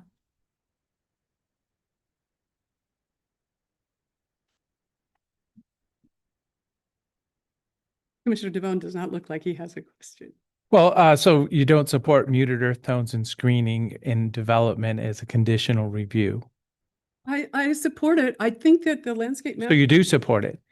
I mean, if somebody put a building out there and it was muted earth tones, and if there was a parking lot and it had a fence with privacy on it, and it was a rural industrial zone, that's a scenario that's out in the future.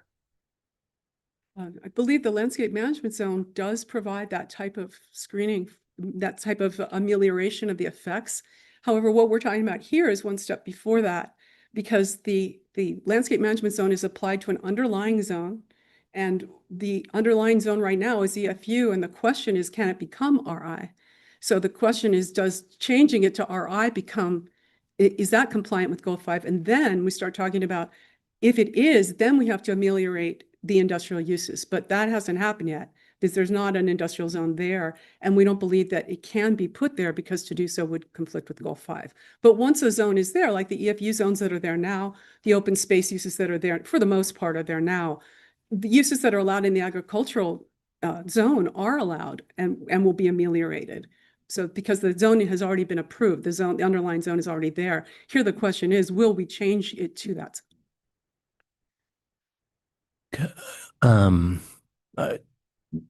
You spoke about the necessity for screening before putting forward kind of the propriety of creating screening before putting in an application like this. What would that screening look like? I mean, what kind of screening should an applicant like this think about creating before they seek a rezone like this? Thank you, Chair Chang. I'd just like to specify that I'm reading from the comprehensive plan.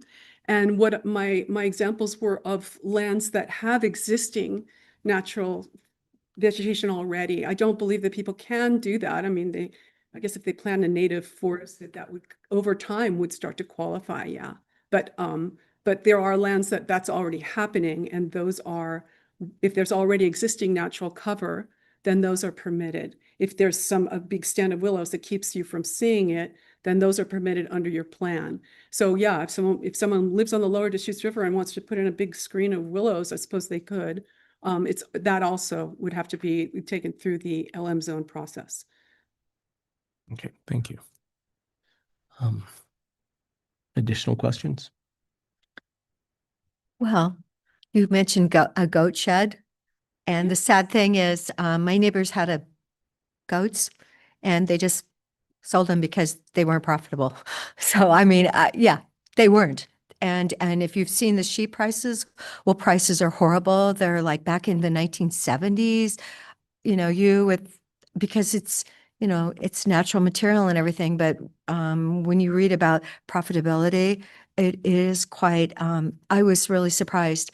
Let's see, sheep aren't one of the top 25 agricultural crops of our state. They're not in the top. I think that's happening worldwide. I know the Cotswolds in England used to be a really big sheep.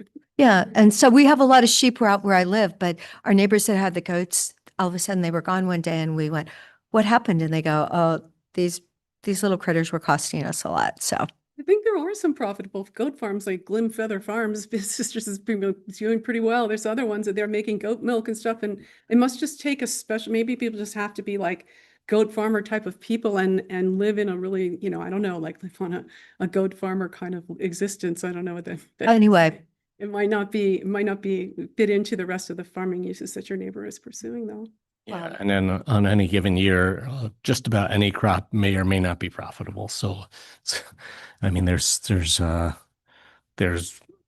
farming expertise, there's market conditions, and there's a whole bunch of other things that go into considerations of whether a given crop is going to be profitable. I think that's one of the things that farmers talk about as being so challenging about farming. right. It is incredibly challenging, and how to raise a good product and to market it. So, I mean, you saw where, yeah. The beef, there wasn't any fleece before, so. Right. But then again, you were talking about junipers, and if you see pictures from Sisters to Redmond 80 years ago, there were no junipers. That's what people say, yeah. Yeah, if you look at pictures, not that long ago, and, how much water they're consuming. I think it's strange to have the ecosystem change so much visibly to one generation as we have seen. Yeah, there's a whole lot of climatic and human landscape management factors that went into that. Yeah, I just one other thought on the profitability of farming. I mean, if farming had to be profitable for people to do it, then we would have a whole lot less farms in Deschutes County. I mean, just about every farming family that I know in the community has, one member of the family who works in town and earns a non-agricultural income, and then they have somebody who does the farming. And I believe the pioneers did the same thing, like homesteaders. They had to have someone go into town and be a housekeeper or do whatever to get the farm started or to keep it going. I think that's a really important point, that Oregon has the highest number of family farms. The types of protections that we're talking about protect family farms and keep the families on the farm. It's not about like industrial necessarily farming.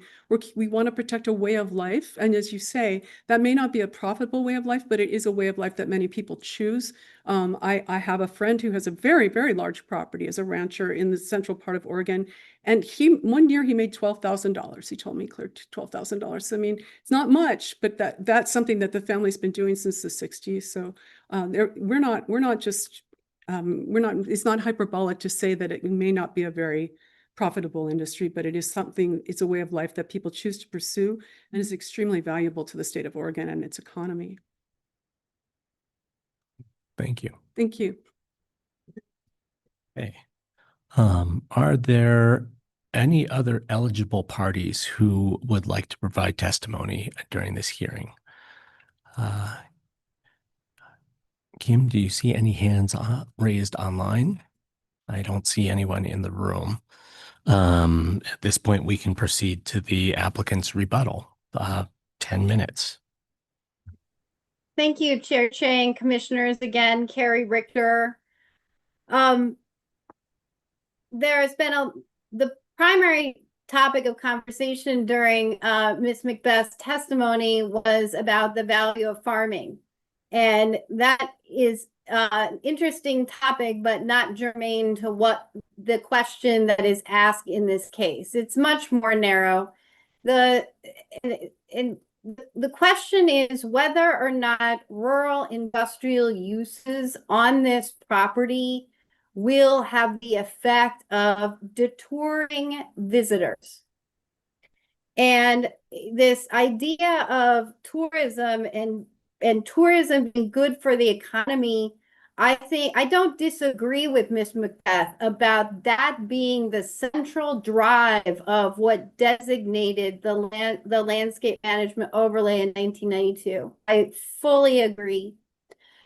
What I think that this comes down to, though, is will development on this particular property, when viewed in the quarter-mile area, when people are driving down the highway, will that deter tourists? Will it make them not want to go do all of the amazing recreational and scenic opportunities that Deschutes County provides? And I think the answer is no. And you could say, and I think Ms. Macbeth would say, well, this is a slippery slope. We are seeing this cumulative effect of change, and theoretically, there's a point where the balance will tip and people won't want to drive down US 97 because it is not aesthetically pleasing. And I think I agree with Ms. Macbeth too, that there probably is that point. Probably that point probably exists, but that we are not there, and the county does not have to identify where there is. We don't have to know when that point will be. We know that that point could happen, and it might be a reason to revisit this question on a policy level to identify where that point is. What I can tell you is that in 1992, that balance was struck, and that this particular development on this particular 20 acres will not alter that balance. What I can also tell you is that the most recently adopted comprehensive plan from 2024 does talk about industrial development at Deschutes Junction. Policy 9.1.9 says explore the need for master planning for rural economic development lands, including Deschutes Junction. So, you know, the thing to do would be a master plan for this area to make some comprehensive decisions about what the county would like to see. That would be the approach to address Ms. Macbeth's concerns. We know about this particular property is that it is not suitable for farm use. That is what was determined.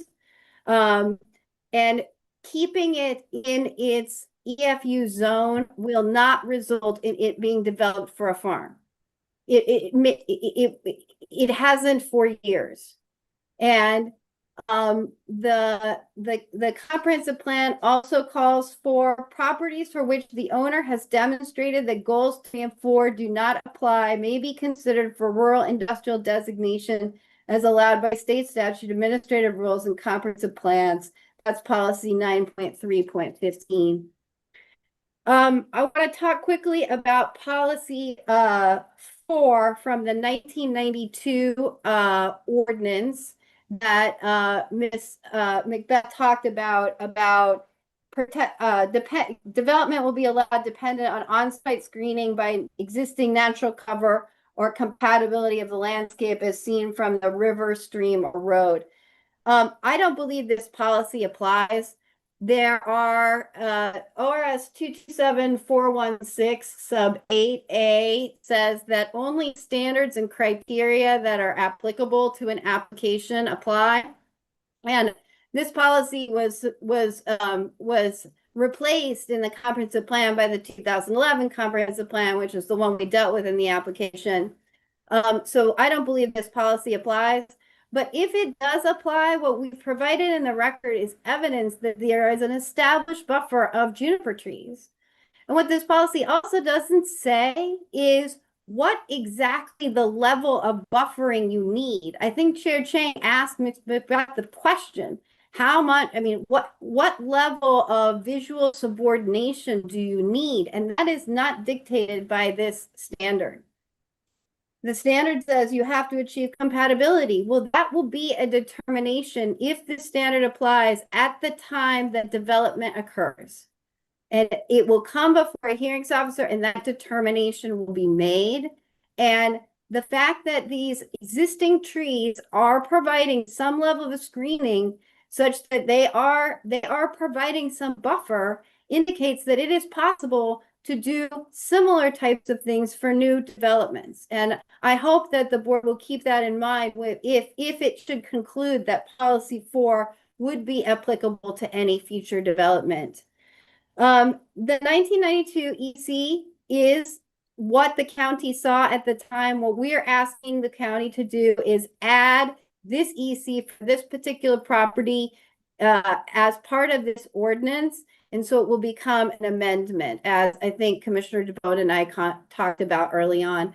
With that, I hope you will affirm this application. I understand that Ms. Macbeth did provide some written materials. I have not seen them, and I would like to have an opportunity to review them. So if it would be if the board would be amenable, I would like an opportunity for an open record period of 777 or whatever works with your meeting schedule to allow me an opportunity to provide some written testimony in response. Thank you. Thank you. Okay. Staff, do you have any closing comments? Just want to add that staff is supportive of a 777 open record period as well. There were probably some what I'll call factual corrections that will need to be made to the EC. There's some figures that don't identify the subject property, but are referenced, or a figure, I should say, that references a different property. So just some little corrections like that. So staff would like an open record period so those corrections can be made by the applicant. Okay. So those are the staff closing comments. And now we can decide whether we want to continue the hearing to date and time certain, close the oral portion of the hearing, and leave the written record open to a date and time certain, close the hearing and schedule deliberations for a date and time to be determined, or close the hearing and commence deliberations now. I support written record open in the 7 and 7 and 7. And I do too. That makes perfect sense. Thank you. Okay. Is that I'm fine with that as well. Does that work for staff direction? Yeah, so I was working on a tentative schedule. I just want to go on the record that as noted in the board's memo, the county's or planning division's perspective is the 120-day clock doesn't apply to this remand because it involves a comprehensive plan amendment, but the applicant hasn't gone on the record stating they agree. So we are still processing this to try to meet that 120-day clock.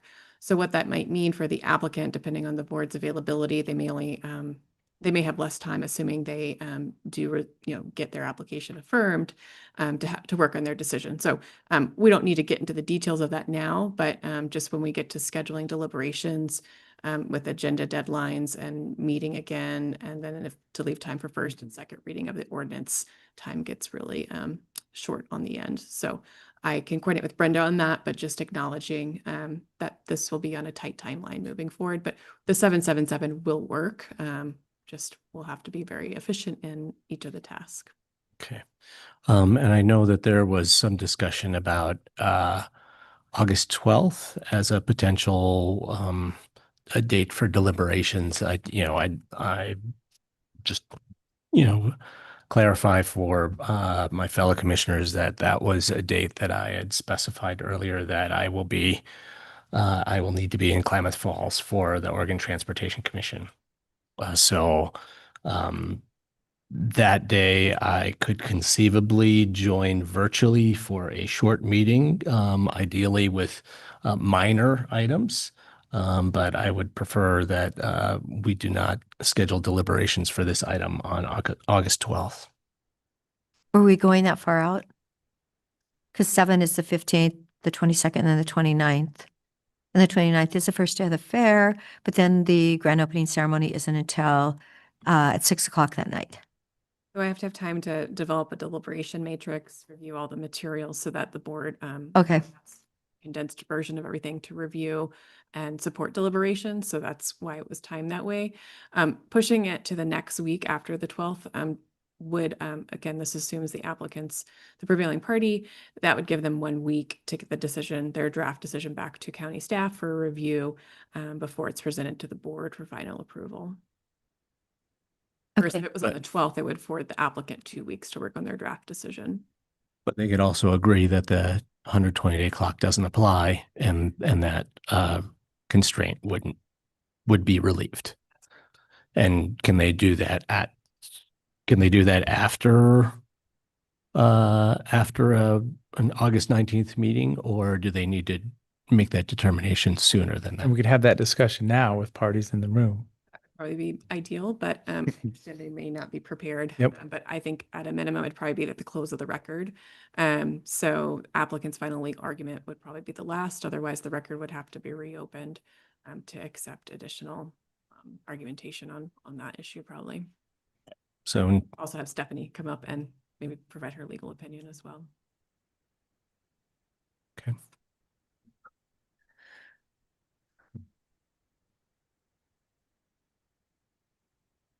I concur with how you've presented the open record period, and if there's new evidence that the record would have to be reopened. And again, without that confirmation that the 120-day clock does not apply, we're going to have to keep our eye on that date. Okay. And do you also concur that the applicant could give us their decision on that at the close of the? Sure. Yes, Yeah. absolutely. Okay. So applicant, I hope that's noted. Okay, I hear what you're With a proposed decision. Sorry, did you want to say something, Ms. Fisher? Excuse me. I just wanted to confirm I understand the schedule, if I could read it back to you, just to make sure I understand. So the all parties will have until July 15th at 5 p.m. to submit anything else they want to submit, evidence or testimony or argument. Then it's 5 o'clock, correct, Ms. House? We actually, I'll have a slide, but yes, the tentatively it would be 4 p.m. So for new evidence specific to the board order record, of course, new evidence and testimony could be submitted up till 4 p.m. on July 15th, assuming we move forward with 777. Rebuttal evidence would be Wednesday, July 22nd at 4 p.m. And the applicant final argument deadline would be July 29th at 4 p.m. Okay, and then the board is proposing reconvening for a tentative decision on the 19th of August. And returning for where there will be a tentative decision and the prevailing party will be asked to draft findings, and then those findings will be prepared and presented to the board for a decision on the 22nd. Or 26th, excuse me, Wednesday, the 26th of August. Is that right? So the deliberations tentatively, at least what we've discussed today, would be pushed to August 19th. And then staff would have scheduled on a September 2nd first reading of the ordinance, including the board's decision at that point. And if changes need to be made, we would have to keep pushing things out. And but you would need the findings from the prevailing party by the 26th of August, correct? In order to meet the September 2nd date? I'm sorry, I'm going to shift gears. I don't think I have the right schedule pulled up, so give me just a second. And while you're looking for that, Ms. Macbeth had some input as well. Hi, this is Carol Macbeth again. I just wanted to comment briefly that the conversation is being conducted as though the prevailing party is already known. I would appreciate being asked to come up and ask whether Land Watches Council also is available to draft comments in case we prevail. I think it sort of would indicate a prejudgment bias if the discussion were conducted as though that was the only alternative. Right. Thank you. And I have no objection to what you guys have all just said. Okay, thank you. Okay, so just backing up again. So I have that assuming deliberations are pushed to the 26th, I would have to have that agenda. That's going to make it really tight because I have a week to get the agenda submittal to the board. We have to review the draft decision. So it would be very tight to make it on deliberations to occur on the 26th. We can't do them on the 19th? Is that a Monday? No, it's a Wednesday. I'm sorry, I thought we were talking about a tentative decision on the 19th and a board review of findings on the 2nd of September. I understand that the prevailing party, whether that's the applicant or the opponents, would need to have draft findings to the county before that second date. And the question is, what date would you need those findings? So the county needs at least a week to review whatever you provide, and we have to submit all materials to the board a week prior to whatever meeting we're scheduling for that to actually be held. So we end up pushing everything forward a week, and essentially we'd have no more wiggle room in the schedule if we push the board deliberations to the 19th. Yeah. And there's always the chance that deliberations will extend beyond the date that they are originally scheduled for. So that's why originally the 12th was the preferred date, because it will be tight pushing it out further.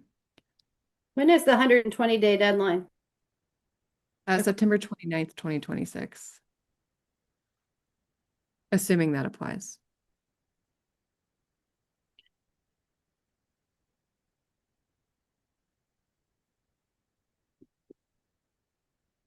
Okay, so is that enough clarity for all parties to think about that timeline and preferences and decisions?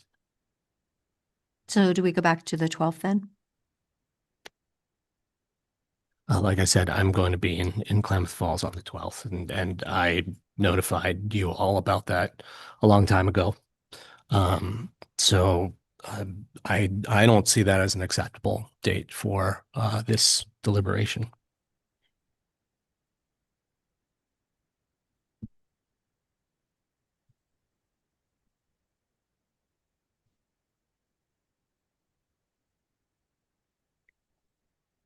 So the 19th works incredibly tightly for you.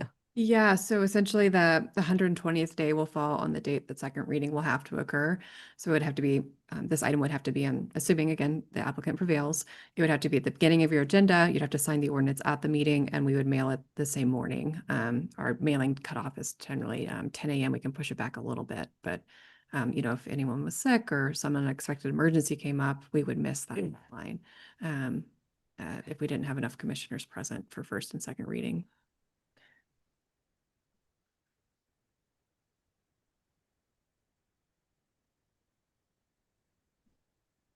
Okay, well. I have, well, let's see. She said in the 2nd of September. But then wouldn't that, So I'm just gonna plug in my calculator because there's too many dates moving around in my brain right now. Okay, so we're gonna do deliberations on the 19th.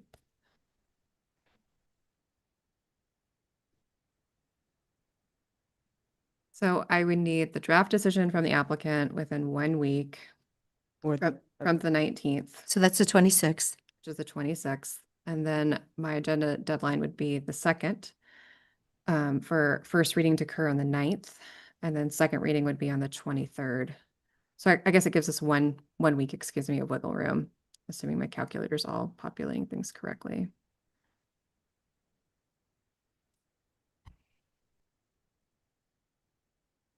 So it will work if everything goes as planned. And I can do this on Zoom, right? If I'm not here on the 9th? Yeah. Okay. And both applicant and appellant are tracking those timelines and are comfortable with, however it shakes out for the prevailing party. Okay, Stephanie and Carolyn, you both shook your hand. Yes, it's okay, right? Zoom? Okay, thank you. Zoom is Just wanna- correct. I wrote it down in pen. Thank you, guys. For the 9th. Yeah, just in case. First reading, yes. Yeah. Mhm. Okay. Well, thank you very much, and we'll see you back shortly on this. And I could just plug a few open record points just for all the parties in case there were any questions. So all submittals should be directed to me. They will be added to the record for the board's consideration. Any electronic submittals should be emailed to caroline.house@deschutes.org. Everything must be received by 4 p.m. on the deadlines established. That will be posted on the website as well. And don't wait to the last minute. I've had lots of applicants recently, not lots, but several applicants wait till recently, and it was very stressful trying to make sure all their submittals were received by that deadline because of the kind of server difference. And then make sure you actually put the information into the record. So no cloud storage links or websites. Make sure you put the actual article on the website that you want in the record. Thank you. Thank you, Caroline. Thank you. All right. Thank you.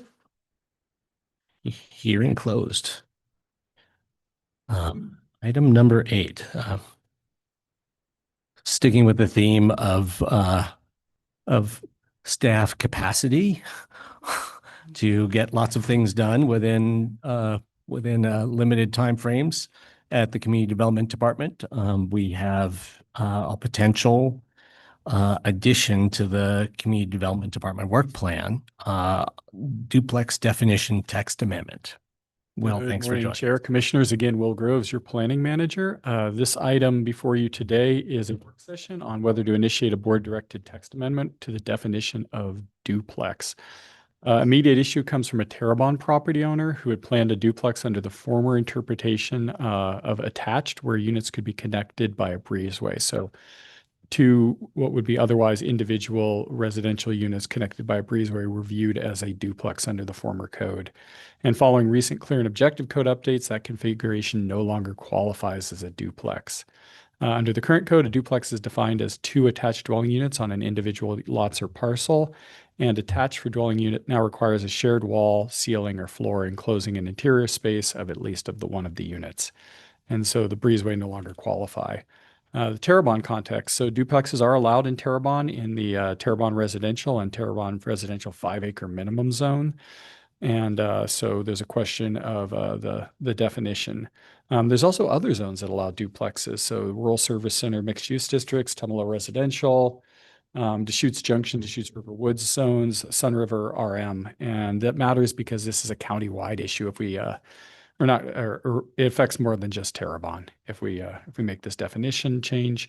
The inspiration for this in some ways is House Bill 2138, and this House Bill 2138 does not affect rural Deschutes County or Terrebonne, but it was a statewide effort to change the definition of duplex to include moving from 2 attached structures to attached or detached dwellings in any configuration on a parcel. It's an effort by the state to try and open up new housing opportunities. And by changing that definitional effect at the statewide level, areas within urban growth boundaries that allow duplexes now allow, or as of January 1st, would allow 2 detached structures to be on a single parcel to be viewed as a duplex for local code purposes. Again, this doesn't affect Terrebonne directly, but it was inspiration of thinking about how that change in definition opens up new housing configuration opportunities.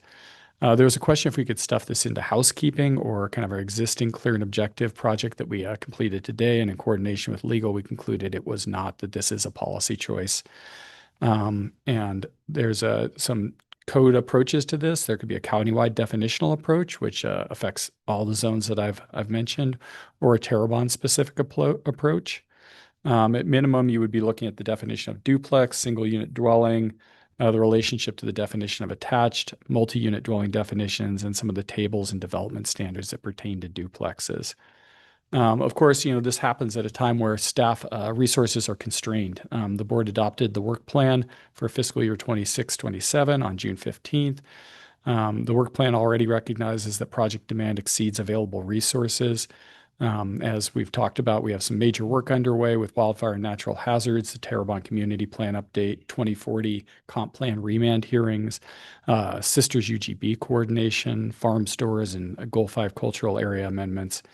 As also I've communicated to you by email, there's a minimum of 12 hearings by the end of the year, and we have some staff out on FMLA leave. So a board initiated amendment would require reprioritizing already programmed work to take advantage of this.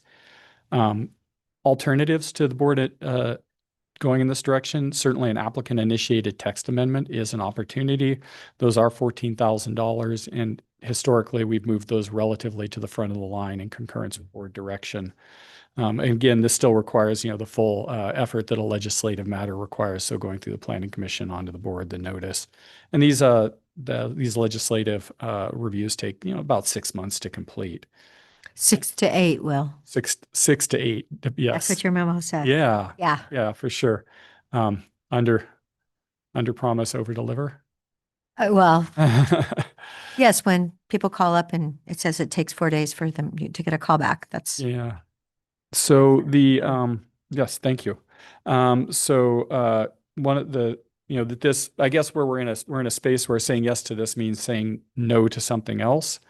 Right now, if the board said, yes, this is a priority, we want to see it move. We are out of capacity in long range, and we would likely be looking to our current planning division for resources.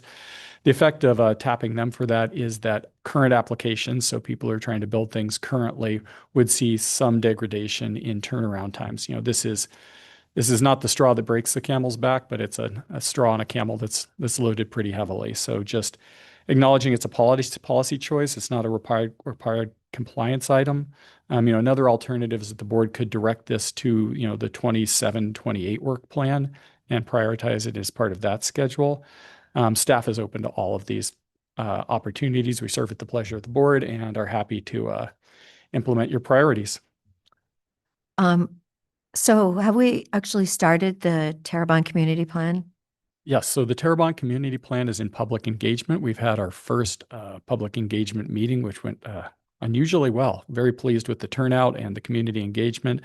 We'll be going back to them in early mid-August for a second meeting to confirm that we've understood what their priorities are, and moving through that engagement process into the late fall and early next year towards legislative amendment proposals for changes to the Terrebonne Community Plan, ultimately zoning changes.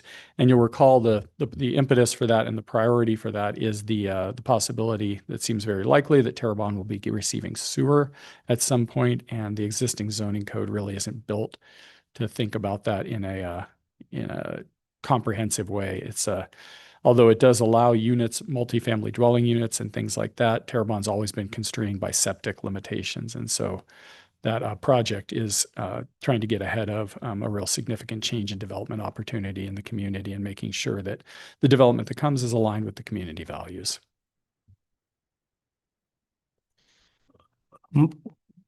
Will, I was quite surprised by the number of plan amendment zone change applications that are in progress and kind of just filed. Can you give us a sense of like what a average load of those types of applications has been in the last few years? I would need to look back, but this is definitely a significant surge. Of course, we've just entered in a new fiscal year, and that tends to incentivize people to submit applications. I think there's also that, when people submit plan amendment zone changes, that they're hoping to complete those under a consistent board. It can be difficult to work through a plan amendment zone change through changes in board representatives. And so, this 6 to 8 month window is where we're in if somebody's hoping to process this under that. So this is a very significant load, and I think it's the most that we've ever had simultaneously going, and significantly more than our long-term average. Well, one of the things I'm wondering is if people were entering into this process with eyes wide open, whether some of them might reconsider whether they want to pursue this right now. And by eyes wide open, what I mean is,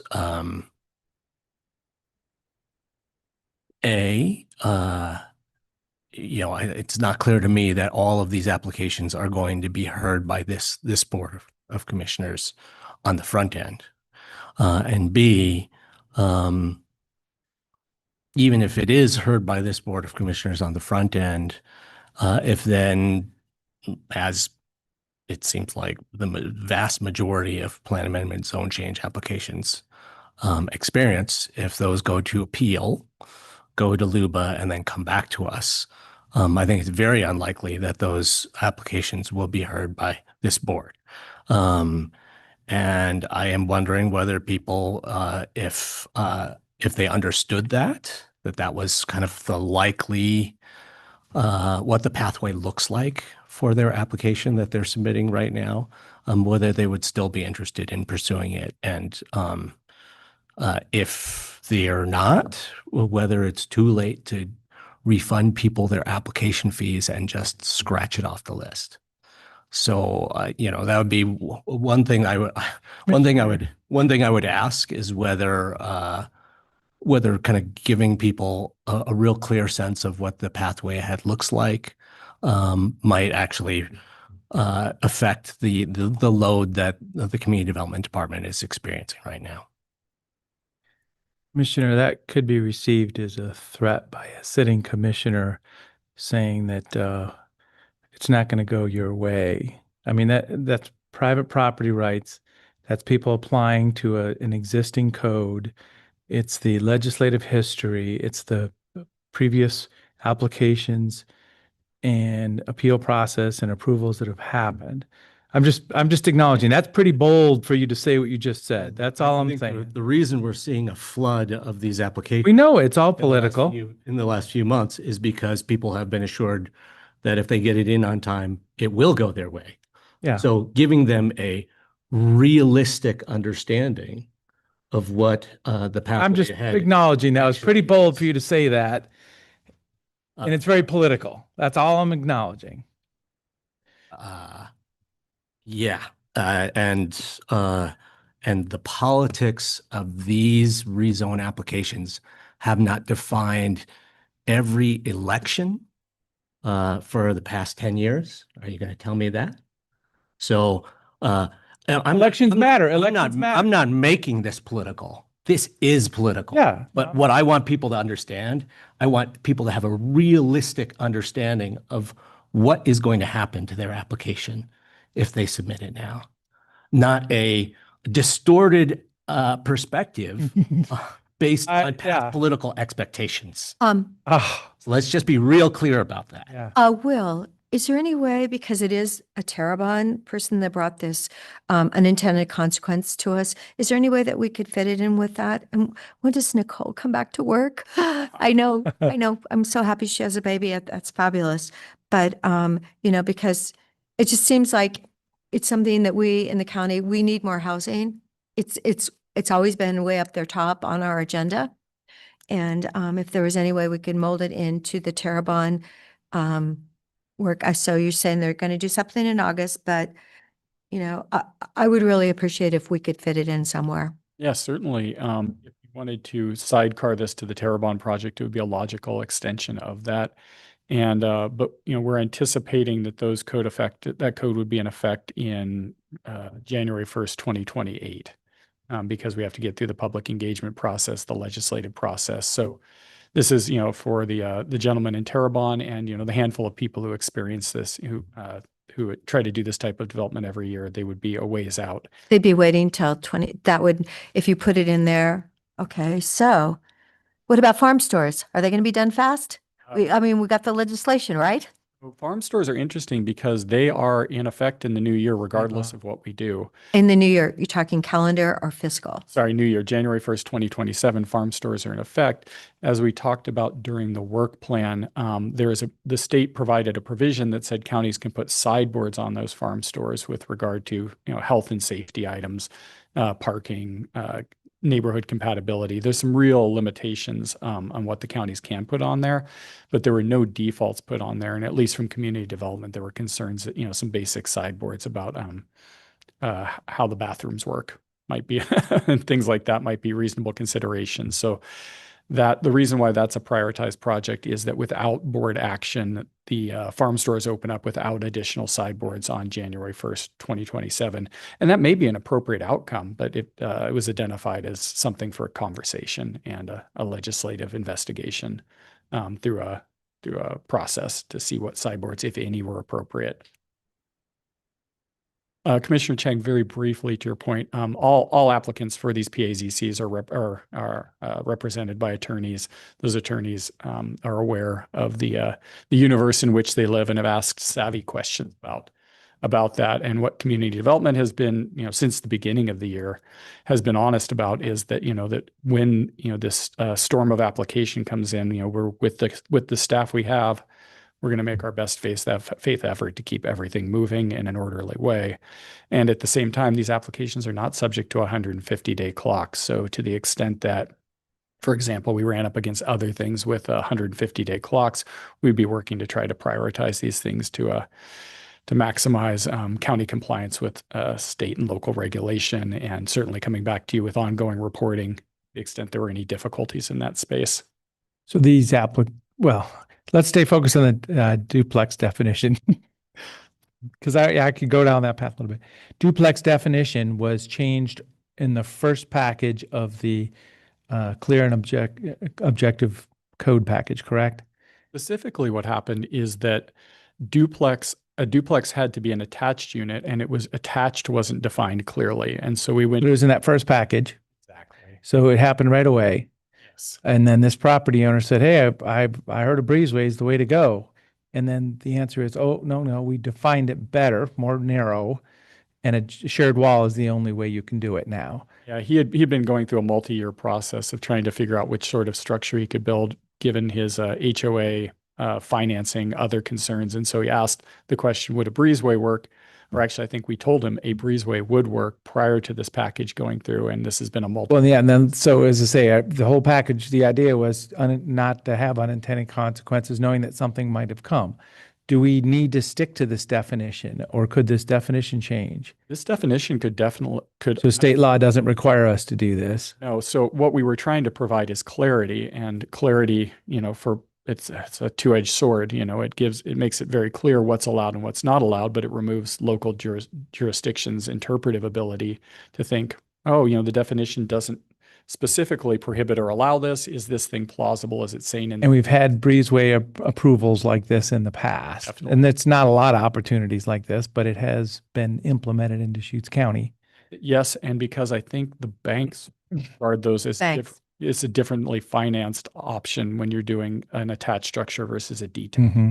So that breezeway can be relatively attractive. So then if we start a legislative process, we're leaning into the fact that we would propose that I'm just thinking the outcome of this effort is proposing that the definition reverts or gets clear that both options are available in Deschutes County. And potentially following the inspiration from House Bill 2138 to say that, that if you're allowed to have multiple units on a property, we don't care if they're attached or not. You're allowed to have X units on a property. If it's 1, 2, or 3, we don't care how they're attached or not. Yeah, that House Bill 2138 policy direction, I think, is a really valuable addition. I, in a recent visit out to the Parkside Place development in East Bend, speaking with Hayden Homes, they were explaining how they had done some attached units at Parkside Place, and because the expectations around fire, kind of basically fire transmissibility and noise and other things were so great, it actually cost them more to build 2 units with an attached wall than it would to build 2 units that are in very close proximity to each other on the same parcel. And that is, a perverse, that's a perverse outcome. I mean, I think the push for duplexes has been, can we produce housing a little bit cheaper because, a little bit less building materials. But if you're, essentially in this case, if you're accomplishing, more efficient land use through a unattached duplex versus an attached duplex. I think that, you know, having that option on the table for applicants is, you know, makes life even better. You know, you can do the detached, the attached, or the breezeway, you know, any way you want to do it. So I'm very much in support of moving this, you know, moving this text amendment, this duplex text amendment forward. You know, looking at the places where this would be allowed. I mean, we're talking far beyond just one opportunity in Terrebonne right now. We're talking about a significant policy change that kind of synergizes with, you know, community planning that we've just recently done in Tumalo. This could actually mean a significant amount of housing. You know, as we look at the workload for CDD in the next, you know, in the next 6 months to a year, I want us to focus on, you know, real opportunities to produce housing and, you know, specifically on the housing that our community needs. So things like this, this duplex, text amendment, things like the urban growth boundary expansions for the city of Sisters and city of Bend, I think should be actually top priorities for us. And that's why I'm trying to figure out what else gives. And, you know, those, you know, late arrival rezone applications, I think are one place to look.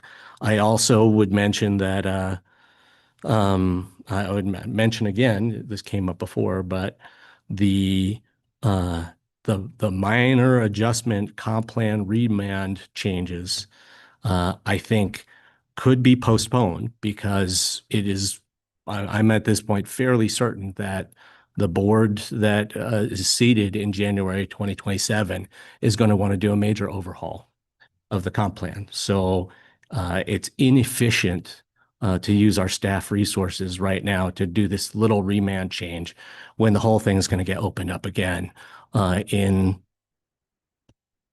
a year or less. Are you done? Sure. So Commissioner Dare, are you interested in leaning into some of this with me between now and the end of the year? Commissioner Chang is going to slow down, resist, and try to deflect and change what we're doing. No, I will do. No. You don't need to interrupt me. You don't need to interrupt me. I will do whatever is on our agenda. I'm sitting here patiently waiting for you to finish speaking. Yeah, but I'm trying to say something. You are twisting. I wasn't words talking to and you. trying to present me in a way that is unfactually correct. Okay. Well, This is the height of a moment here. This is I interesting. think it's really important because the unintended consequence really didn't work. And if we can do something for our community, well, we've got to find a spot. I mean, you know, I don't sleep nights. Did you come up with anything when you weren't sleeping that where we could actually get this accomplished? Because you're saying it applies all over our county.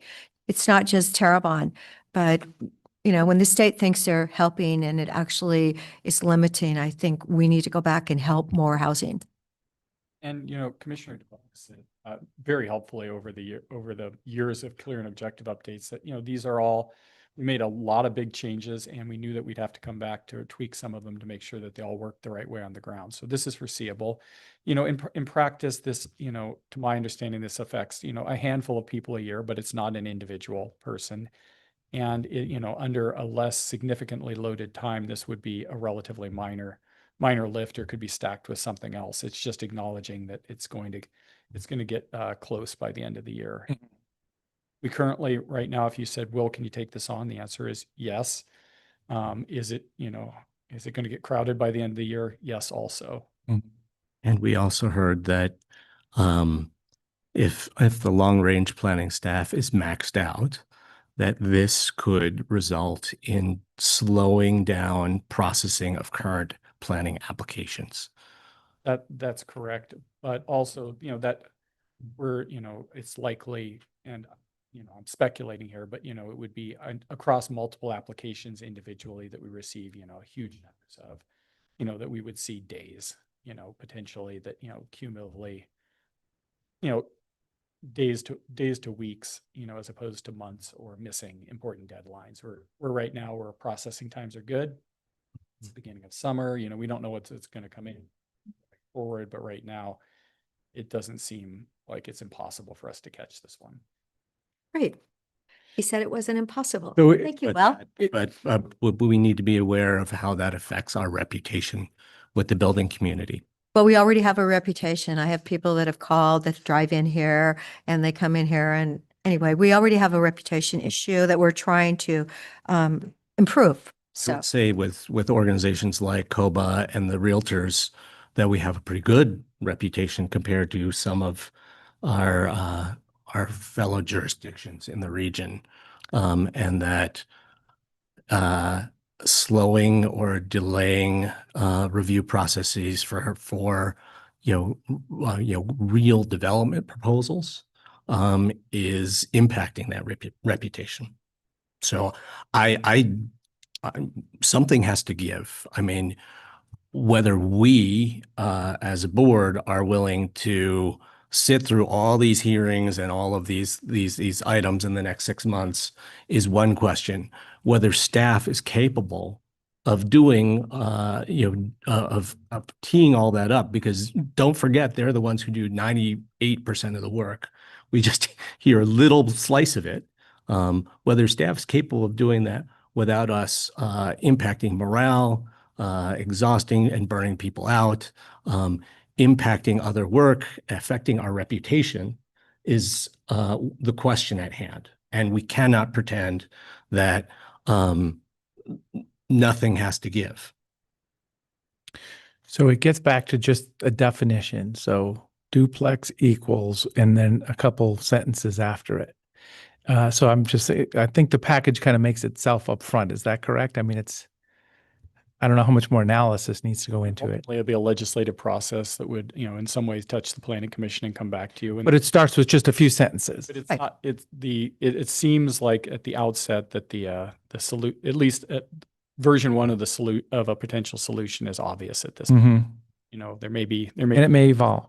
Yeah. but this does not, again, you remember in our work plan, historically, we've said if things are minor, moderate or significant undertakings, this is a minor undertaking. And I also want to be careful. There may be a time where I need to not be the boy who cried wolf. Like the building is not on fire across the street. Yeah. It may be by the end of the year, but we are not there. And I can definitely Maybe by the end of the year. Yeah, we can keep you posted on how that's going. Right now, it's I need to be able later to say it's bad and for you to recognize that that's different than it is now. Yep. well, Yep. maybe Understood. if it's bad. Maybe you should say, hey, we need 2 more employees. And we can talk about loading. Resources. Yeah. Resources. I mean, honestly, yes, maybe you need, I'm hearing about, yes.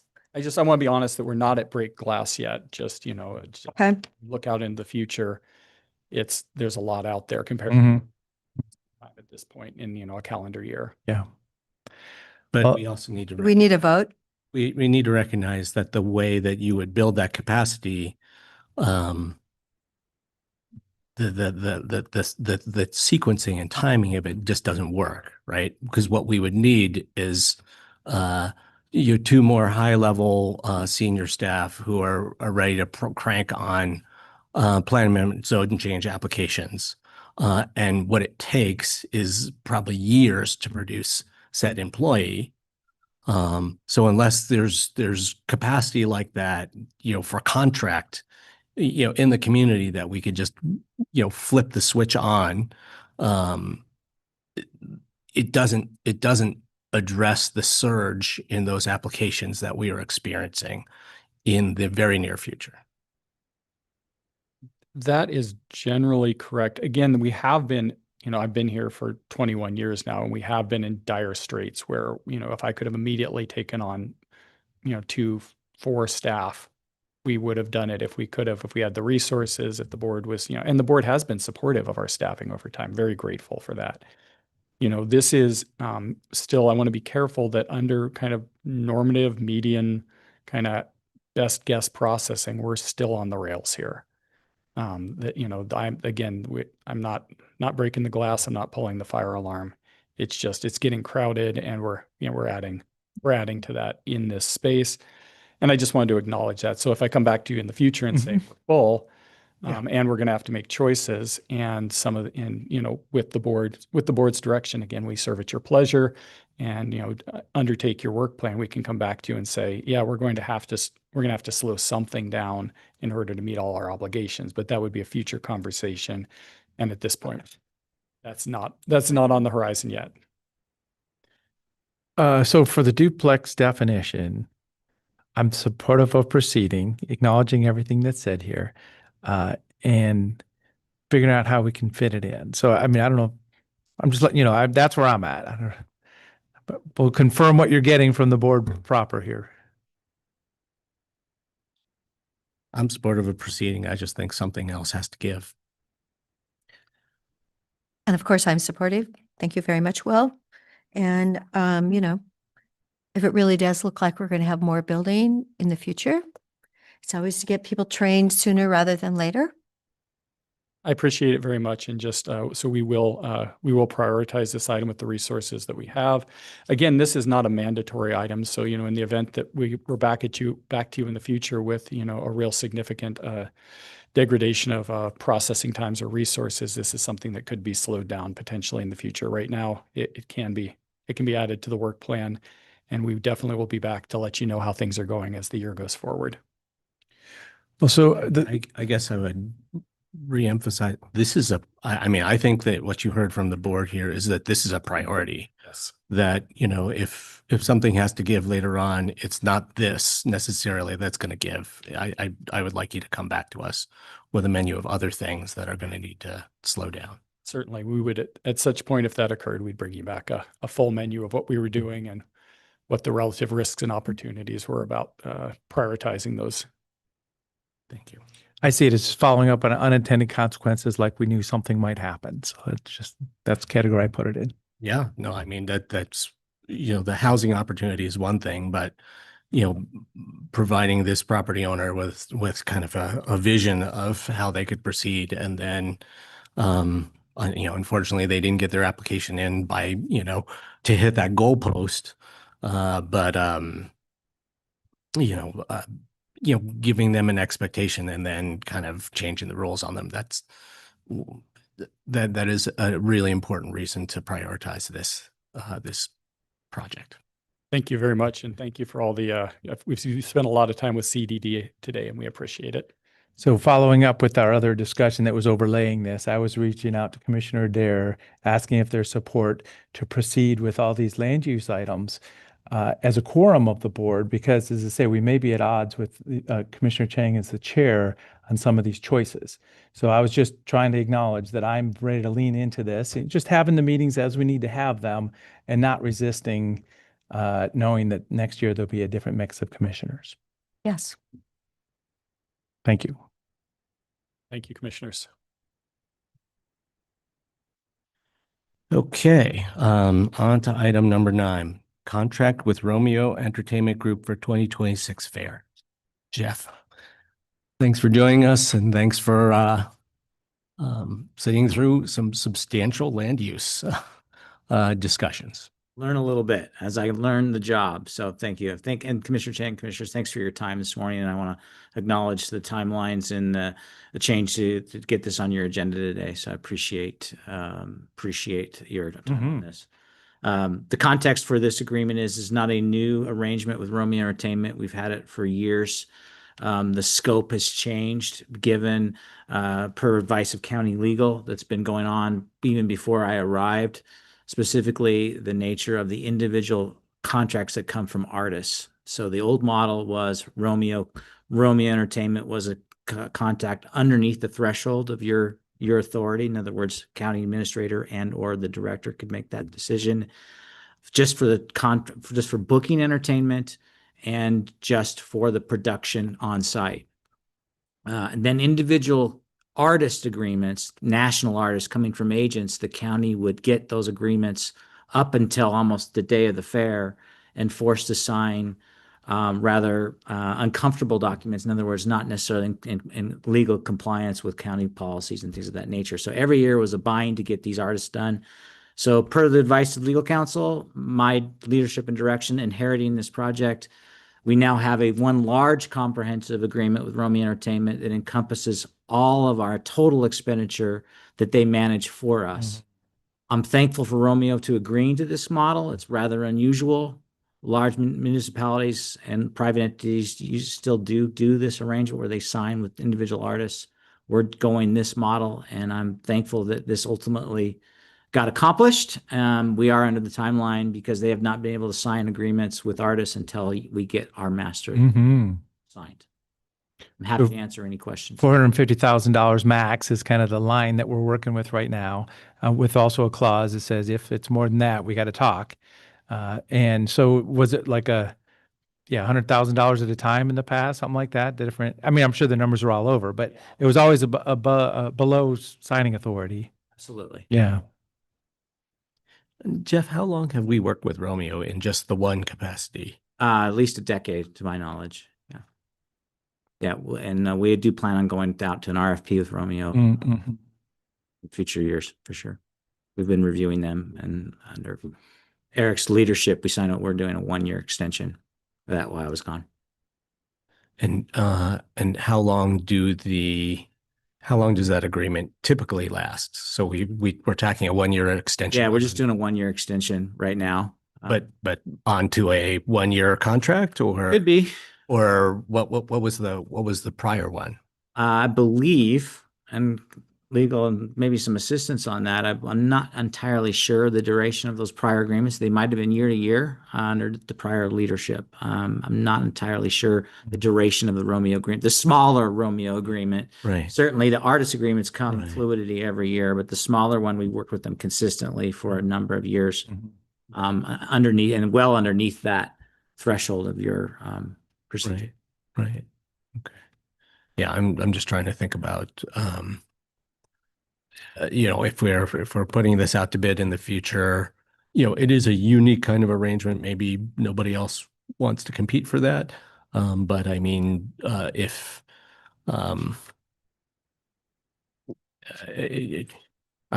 guess what I'm wondering is whether making it a multi-year agreement, it makes it more or less attractive, to bidders.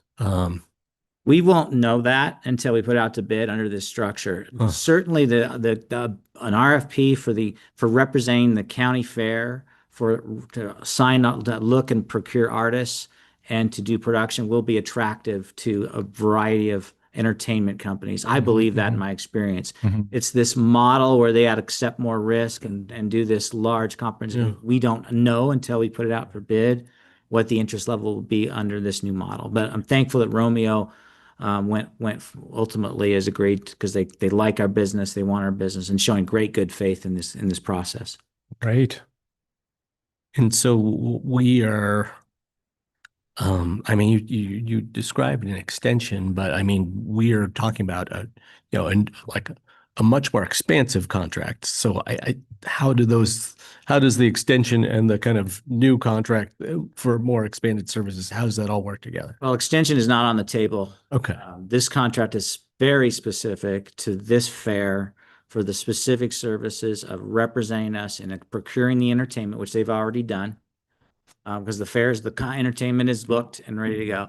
And ultimately, this contract is specific to represent us and actually signing agreements with the artists to come play at our fair. Okay. So it's very, very specific. The extension conversation needs to happen through an RFP process that will take place post-fair. Okay. Understood. Thank you. Any other questions? I just have one comment. Just want to thank Jeff for his work and leadership on this. When he started, we said both there's a lot of input from admin, legal, and risk about how these processes can improve. And he's taken the bull by the horns and is greatly improving these. I kind of told him, clean up what you can, improve what you can. This year might be just may not be a full step, it might be a half step, but he's been making a lot of improvements on the contracting process. So I just wanted to acknowledge the work of Jeff and his staff, and also the support from legal and risk management. Okay. Thank you, Jeff. Any additional comments or questions, or is there a motion? Move approval of a contract with Romeo Entertainment Group for Deschutes County Fair Main Stage Entertainment Management Package. And I will second it. There's no number. Under contract 2026-00463. It's been moved and seconded. Any further discussion? It's just, yeah, Exhibit 1 under item 5, it talks about not to exceed 450 unless negotiated. So that's. So I guess we don't get Old Dominion.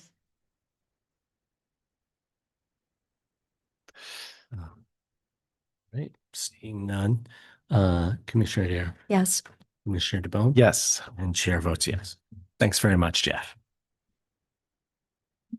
Yeah, So one more thing, I'd like to thank Brenda for adapting and putting this on the agenda at the last minute at the request of Fair and Expo staff. So thank you, Brenda. Second addendum. yeah.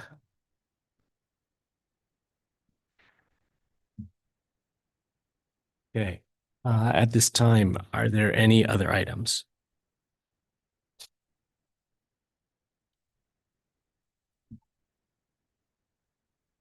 Seeing none, we do not have executive sessions today. No executive session. Okay, meeting adjourned.